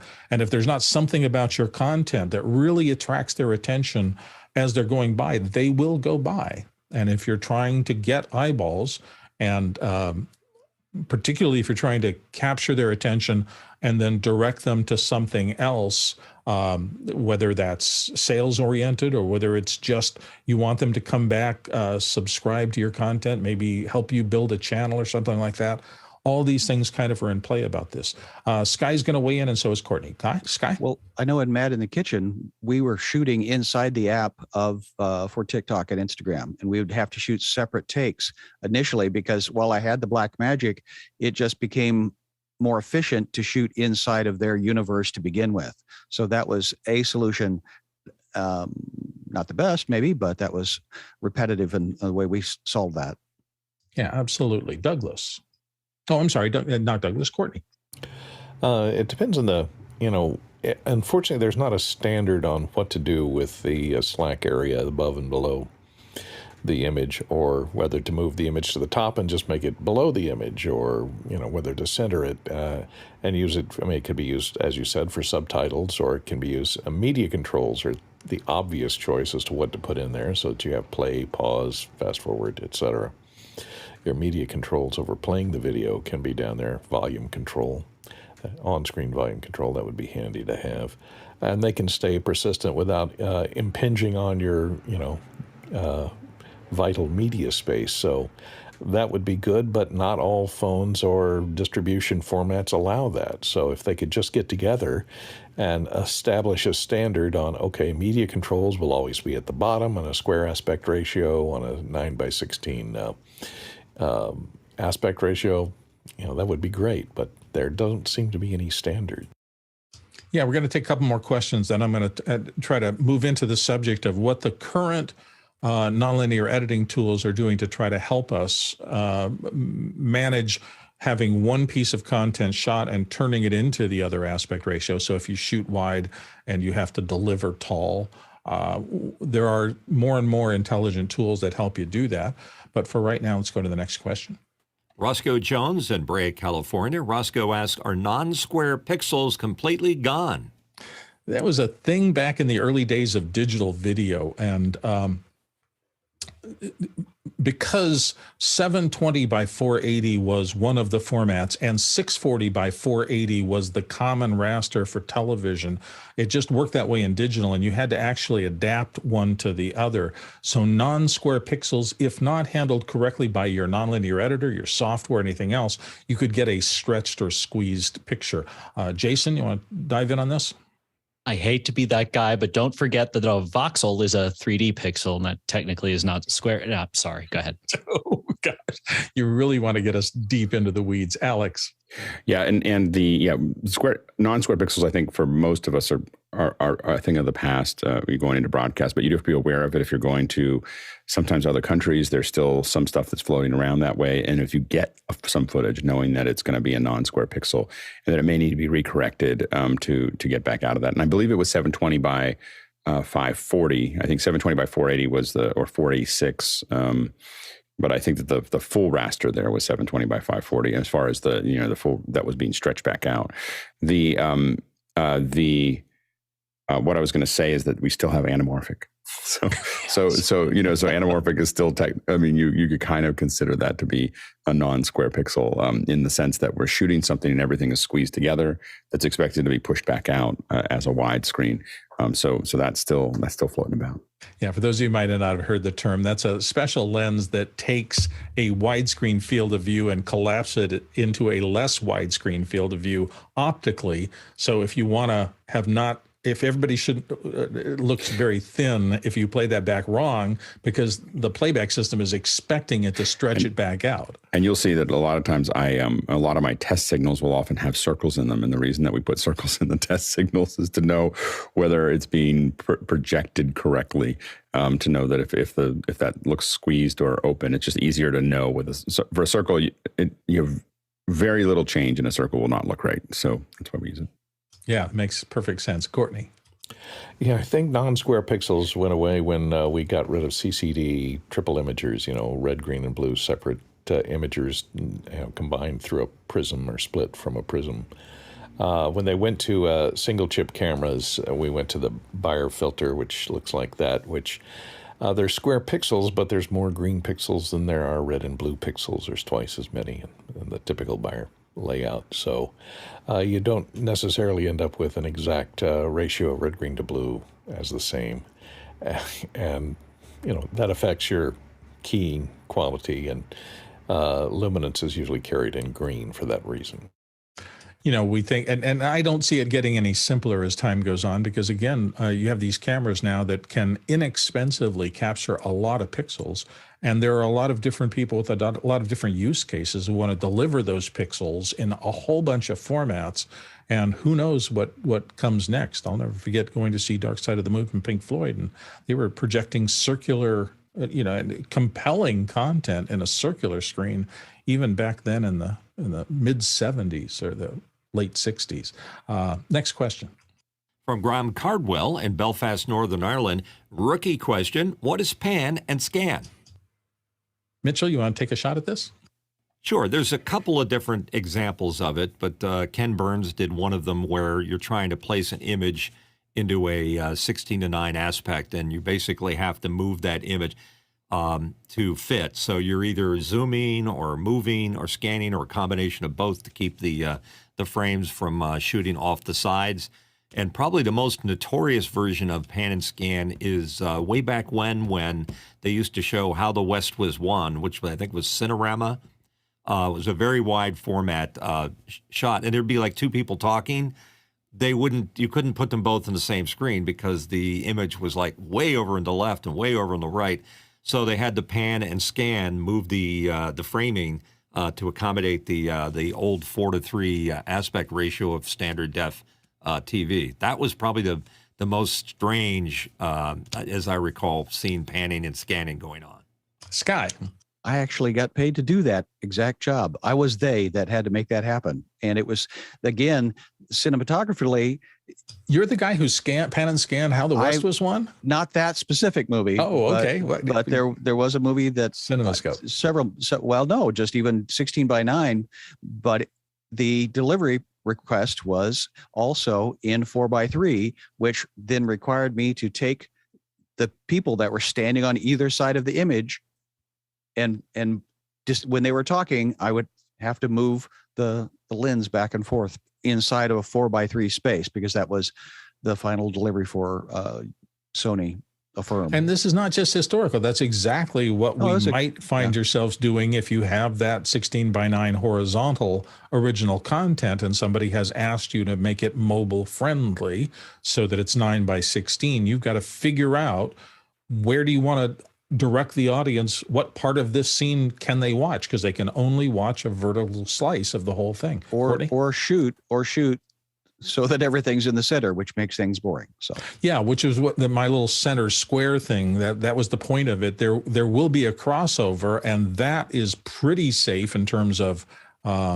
every system will be able to see that, whether you're in horizontal or vertical. But if you say that the limitation of being able to shoot is that everybody who's a primary presenter has to be just dead center like that, it puts its own limitation on things, and you don't get 2 shots and 3 shots and things that really do add up and make video more visually interesting. Courtney, you had some thoughts? Yeah, Mitch touched on this. It's originally came from trying to show CinemaScope films, which are shot in 2:3:5 aspect ratio, so they're much wider than they are tall, on television. And when they first came to standard def television, which was 4:3, you would end up with 320 lines pretty much broadcast vertically. And if you broadcast it letterbox, where you see the entire width of the frame, your height of the frame, you're only using about 100 lines of resolution. So the vertical resolution would go to Hades.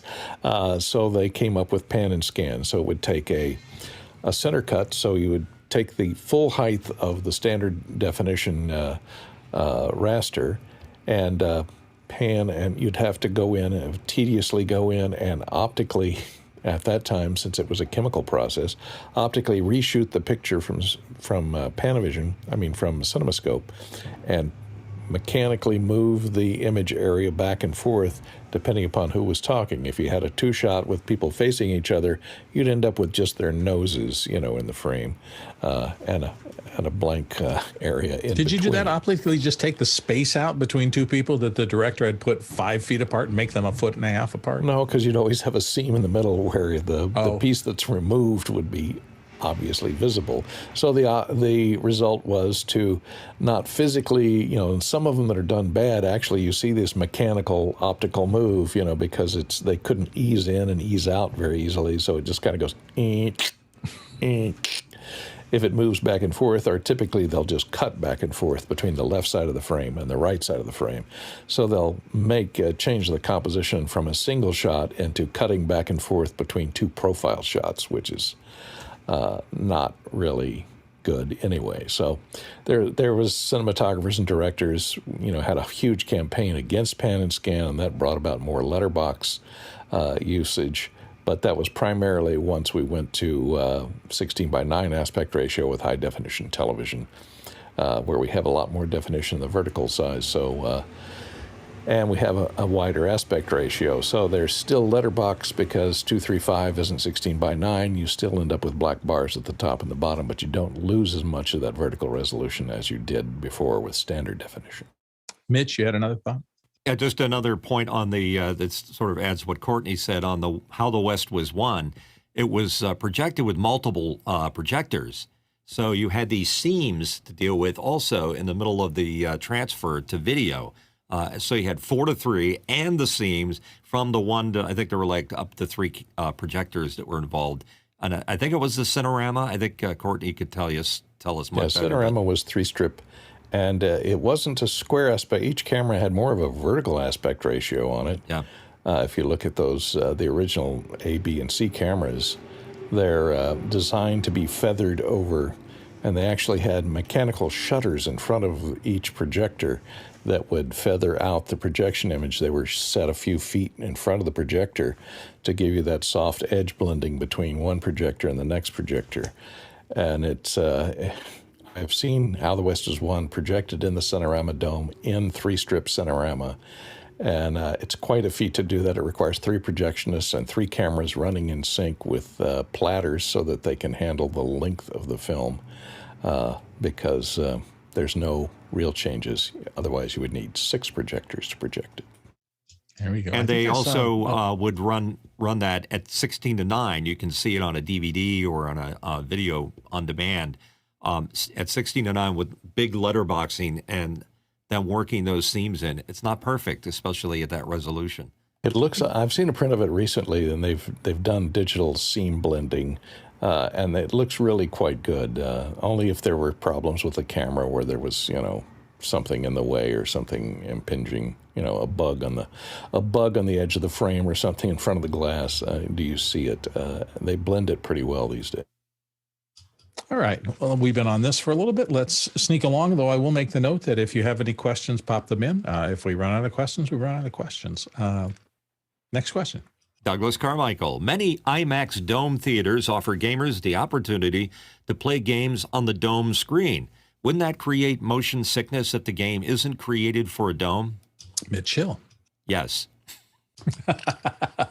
Gamers are pretty hardcore, though. I think more realistic. So I would think that nausea would be part of the realistic simulation. Alex? Yeah, so yes and no. It depends on. It's not a matter of whether there's movement going around. It's a matter of if you get a full frame of somebody. If you reach a full frame where someone doesn't see the edges of something. What's important is where is the POV and is it moving? So when your eyes register too much movement that your inner ear isn't experiencing for about 1 million years, that meant that you ate the wrong thing and you should get everything out. Like just eject everything in your stomach because you've eaten something bad because your inner ear and your eyes aren't agreeing with what they're seeing. That's why people get seasick. Some people are more sensitive to it or not. But that is because there's a registration problem between those two things, your inner ear and your eyes. And so the you can have something that's all the way around you, but it's not moving a lot. So if things are running around all over you, that won't bother you at all. It's if the reference point, the entire planet moves around and you don't have that, that's when things get a little bit hard. So you can definitely play games in a dome. And you can do it oftentimes if you and it has to do with frame rate. It has to do with a lot of other things as well. So like, for instance, a company that does very large places that people can go to go on roller coasters. They had a lot of virtual ones, and what they did is they lowered the frame rate down, and they would take these poor college students and put them in a VR goggles. And when they walked into the room, I think they may not have noticed there was plastic everywhere in that room, and they would just slowly, they had a little dial, and they would just slowly turn the virtual world frame rate down, and figured out that bare minimum was about 12 frames a second. And some people needed as much as about 16 frames a second to keep their lunch. But there was some point where you got it low enough that no one was going to be able to do it. And they would just ask you to turn your head to the left. Can you look up? Can you look around? And there was some point where that didn't work anymore. Anyway, so when you think about these aspects of it's a matter of, do you have a reference point? Do you feel that frame or not? Some point, college student and lab rat become indistinguishable. They paid him $100 or something. Well, yeah, for a coaster. Exactly. That's enough. They kept the concession stand closed. I think they gave it to him. I think that they got to go in. They got to use it on the way in. So anyway, there was a lunch. There was a lunch that was provided on the way in because that was part of the experiment. So anyway. Oh dear. Well, science. We bleed for it sometimes. Next question. Josh Kaufman, Pittsburgh, PA. Josh asked, a video commentary illustrated effectiveness of taller than 16:9 aspect ratios, making a significant emotional experience with the intimidating monsters of Jurassic Park versus the sequels with less impact. What is the emotional impact of tall video? Alex? Well, I wouldn't say that I think that what this is referring to is not necessarily tall video, but more square video. So something that you can see a little bit more down, a little bit more up. Turns out if you get into the right place in that area, it very much feels like you're there. And so and I didn't really think about it that much, but for a while, but I think that the 133, 143, 142 aspect ratio, those are things that I think are pretty interesting when it comes to having an experience. Sky? Alex is talking about the fight or flight concept, and I'm recognizing these new massive signage in large downtown like New York and things like that, where they give you a frame and then they will create the image that goes outside what you thought was a safe frame, but like the dragon will come up and out of the frame of the video, which is still in the video, but they've again, the magic of the image of what you expected it to be inside of, it came out of that. So is it an emotional response? Yeah, I didn't want that dragon to come after me. Courtney? Maybe it's based on foveal resolution, which is resolution of the eye. You have better resolution in the center of your vision than you do in the peripheral. So the fovea in the retina is around the optical nerve. So it's you have a better resolution. So things seem more real because you have better resolution in the center of your field of vision. So maybe that's what delivers more impact. Either that, or if you're a voyeur and you're used to watching people through doorways, it would be great. Yeah. I'm not sure that's it, but I will tell you that part of cinematography, as I studied over the course of time, the difference between a wide, a medium, and a close-up does trigger your brain a little bit. Extreme close-ups are just really tight close-ups. You're not usually near people that closely unless they're family members, unless you're going in for a hug or something like that. So it is a more emotional, close thing. I can't tell you the number of cinematographers and just video shooters I've seen who, if they're talking to somebody and they're having an emotional reaction, they'll start creeping in a little bit.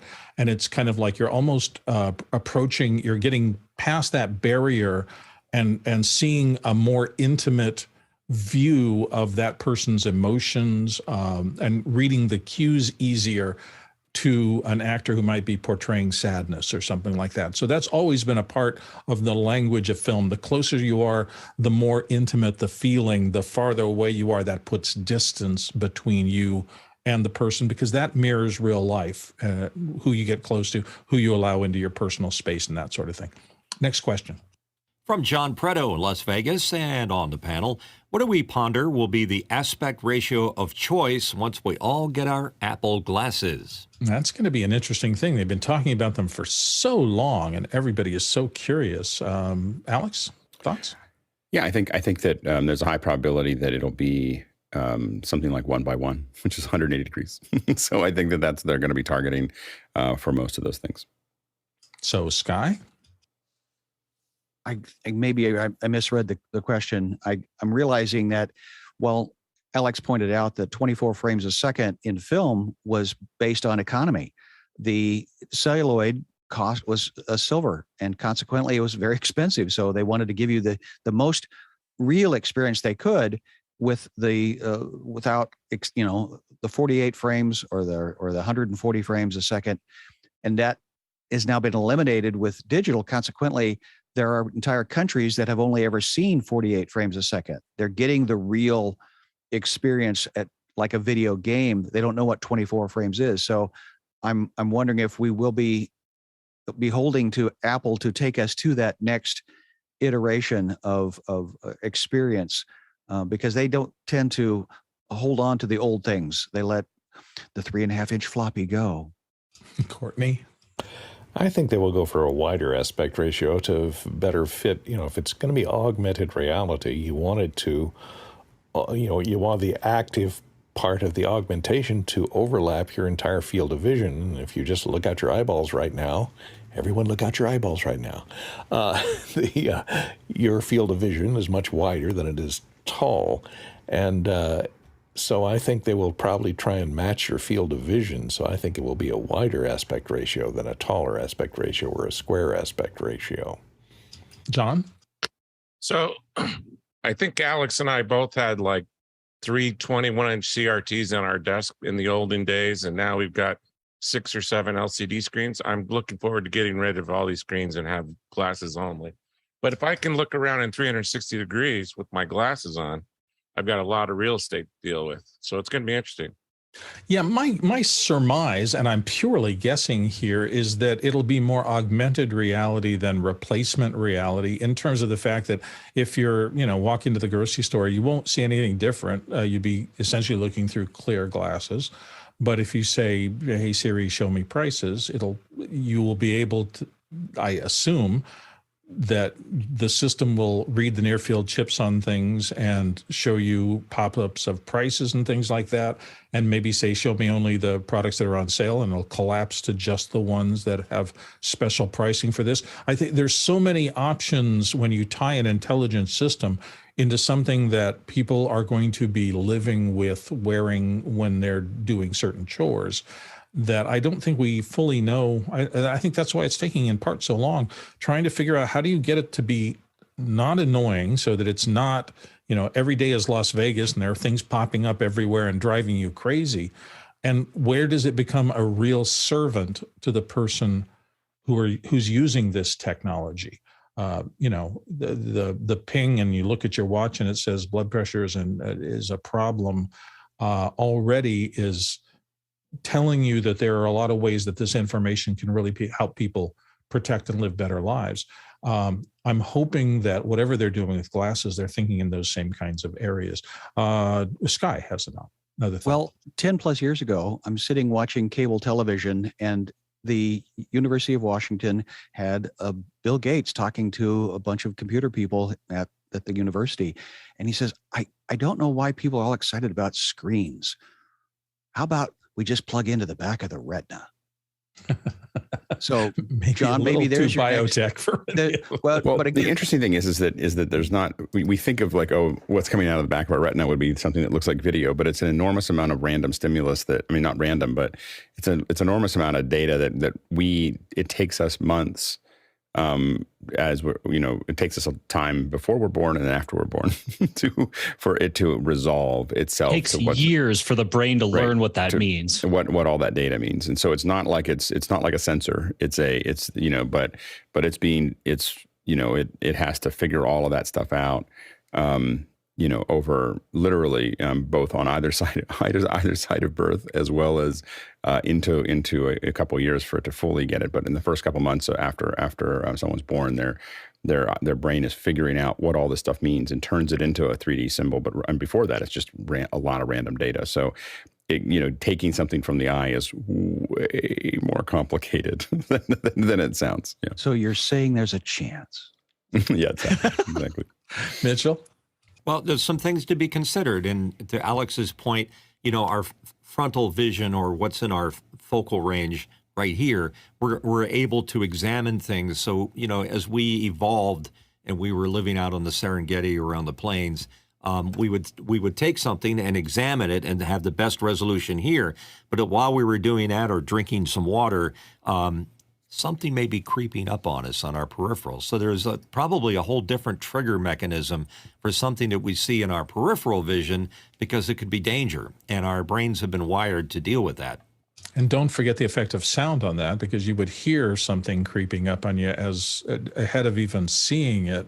So the question is, will, in some of these headsets, these immersive things, will they incorporate some sound enhancement to go with the visual enhancement?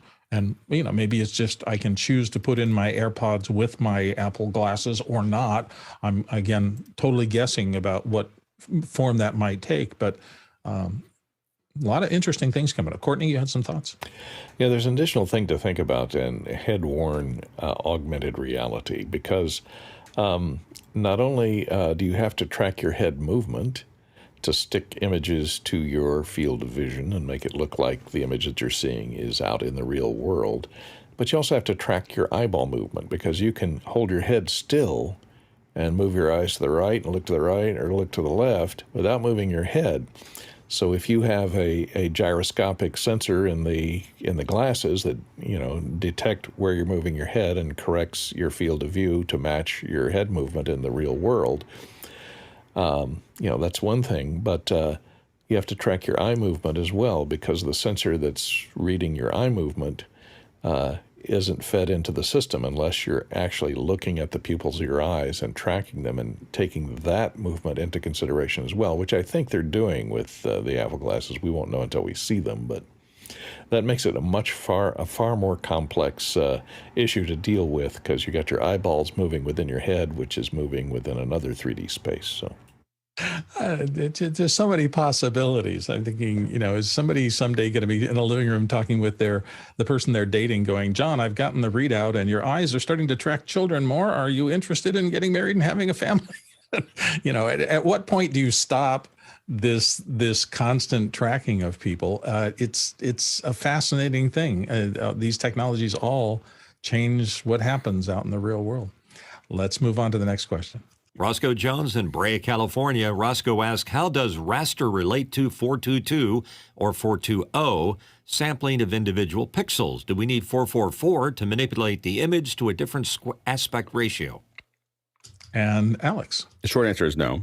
You basically, it's the population of those pixels. And so essentially, if you see 422, that means that there is for every 4 color pixels, or black and white pixels, there's 2 color pixels, and that's typically in the YUV space. And so they're all the way across. So any aspect ratio wouldn't really change that, and you wouldn't necessarily need 444 for that. Typically, what you need 444 for is effects and dealing with green screen, because if you actually key that footage, you're only getting half the resolution. So we don't really use 444 for everything.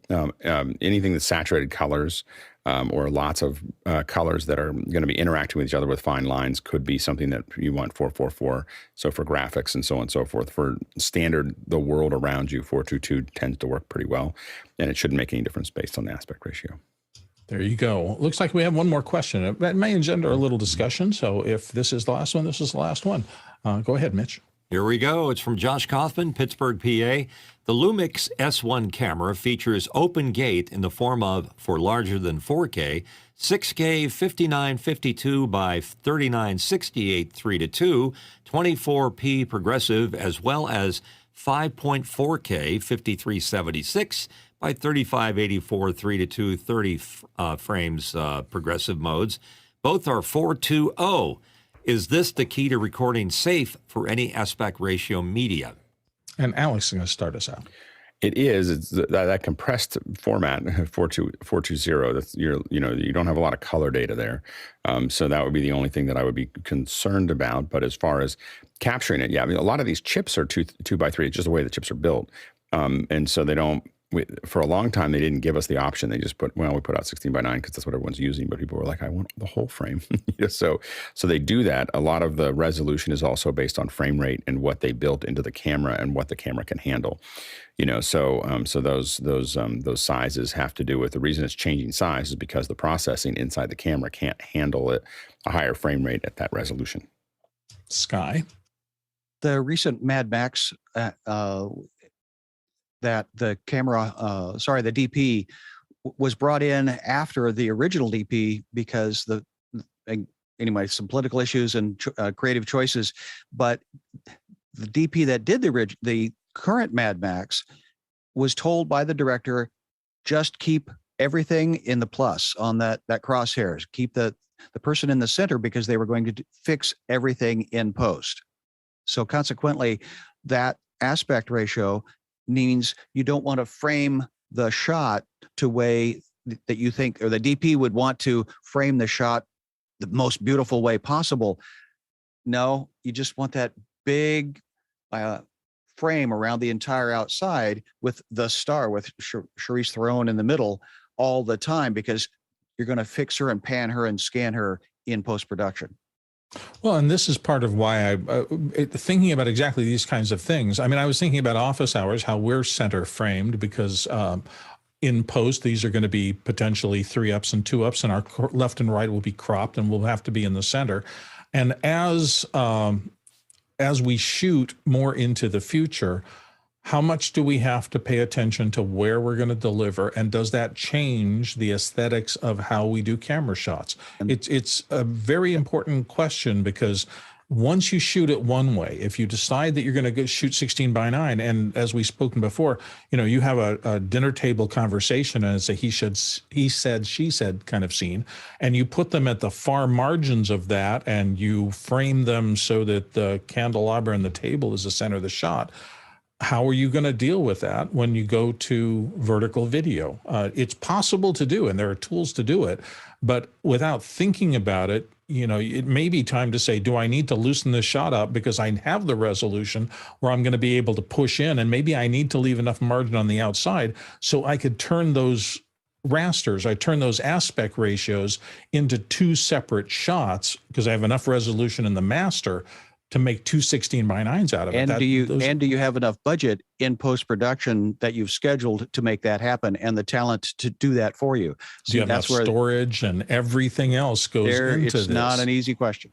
No, and that's why we're wrestling with it today, so that everybody who's watching the show can think about it. It really was Josh who put in this question, and when I first proposed it, he sent me that Photo Joseph link, and I just found it a fascinating thing. Everybody, the social media people, the video people, the movie people, everybody are having to contend with this new world where there's a huge delta between what you may be shooting on and what you may be delivering on. And because you can doesn't mean you should. Yeah, but also, maybe if you do it well, you're able to do that punch in and get vertical that is compelling and watchable and does the job that your client needs you to do on social media, which has tons of eyeballs, just like the theater still has tons of eyeballs, and television has lots of eyeballs, and the tablets have tons of eyeballs. And maybe if, as I mentioned, maybe your preference is, I'm going to scan for content right now while holding it. If I find something I like, I have to grab them with that vertical content so I can get them to turn the phone horizontal and watch it like I wanted them to watch it. That is a whole different ball game that we're playing in now. And I think that happens as much as I'm sitting in my living room turning on a movie and I know exactly how I want it presented to me. There's fluidity in the consumption patterns now. That's a whole different thing. Courtney, you had some thoughts? This is not a new problem. It has been around since the invention of film, and it's always been a problem of full raster film. And then when we got into the 70s and 80s, they went from 1:3:3 aspect ratio, which was full raster, to 1:8:5 ratio, which meant that the film camera is still capturing that full 1:3:3 frame, but you're only taking a portion of it out for projection in the cinema. So you'd have an area above and below the frame where it's on the film, but not necessarily going to be seen in theaters. So this created a problem of, like, for sound mixers, is the boom in the shot or not in the shot? Well, you may see it in the viewfinder, but it may not be seen in the theater if it's framed correctly when it's projected. So they would have things like hard mats that they would put in in post-production to black out the top and bottom of the frame so that the projectionist couldn't misframe the film when it's projected, so that you're seeing lights and you're seeing off the roof of the set, off the top of the set. This was frequently a problem. So, we're still facing this problem in the digital world. What I used to always love is to shoot in anamorphic, because in CinemaScope, you use the whole vertical height of the film, but it's squeezed. So in the viewfinder, either the microphone's in the shot or it's not in the shot. There's no gray area. Well, it's inside it's inside the frame, but it's outside the reticule of the crop. Yeah. So there's no, you run into the same problem now. In keeping a clear frame, it limits you into, you may not be able to light as well, because, if you want to put the light right there, and it's going to be out of most vertical, if you're going to go with a square aspect ratio, it'll be out, but we're shooting full frame 16:9. You got to be careful that, nobody's ever going to project it or view it 16:9, because they'll see your lights, they'll see the flags at the top and the bottom, they'll see the microphone moving back and forth at the top of the frame if it's misframed in post-production. So yeah, and this digital age, I know I've had directors I've heard saying, yeah, I know the boom is in the shot, so we'll paint it out. They're just, everything is always in flux. And a thing that was I can't stand that, it's impossible yesterday becomes we'll fix it in post thing today, which is sad, but it's how things run. We got one more question we're going to do this in about 30 seconds and then sign off for today. Douglas Carmichael, when I tested Bitwig Studio, a DAW on a MacBook Air 13-inch at default resolution, it felt cramped compared to a 14-inch MacBook Pro, even though the MacBook Pro only adds 1 more inch of screen space. Could this be an aspect ratio issue? Yes. And in fact, you can set the aspect ratio of your screen and the resolution of your screen, because in most cases, the monitor's piece of a Mac, and on PC, I'm sure there's equivalent, lets you determine the resolution that the computer is working at. So sometimes I've noticed that the raster gets so small that all the interface elements are hard to see. So I actually have to change the screen resolution in order to get things back into a place where they're watchable. I'm going to dive out of this because we've hit the top of the hour here. Thank you all for joining. A couple of notes here. No L tomorrow, no Final Cut tomorrow. Both of those, I'm out of town. And so thank you. Appreciate your being here. Thanks for the help from everybody on the panel. You guys are great today. I had hoped we would be able to fill up an hour with this discussion, and I found it fascinating. So I hope everybody else did as well. And to everybody who watched today, for all the back end crew, please watch the credits as they roll so you know who helped bring this show to you. And I will see you again on next Monday. And the whole weekend crew will be here, full shows all through the weekend. So thanks for watching. Take care.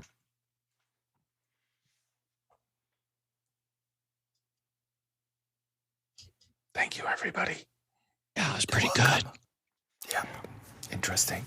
Remember, the laptop aspect ratios are 16:10. What were they thinking? Can't mess up the menu bar. It's got to have room to pop up. 10 is better because it's more than 9, right? That's right. Unless you got 11. Should have talked about if punching in. I feel you can always push in 10% before things start getting soft and fuzzy. But what if the thing is soft and fuzzy? What if you're punching in on a stuffed toy? Do you want more soft fuzzy? That's the trouble with triples. Mitch's aspect ratio. Mitch got squeezed. Never enough soft and fuzzy. Amen. Thanks, everybody. Have a good one. Bye-bye.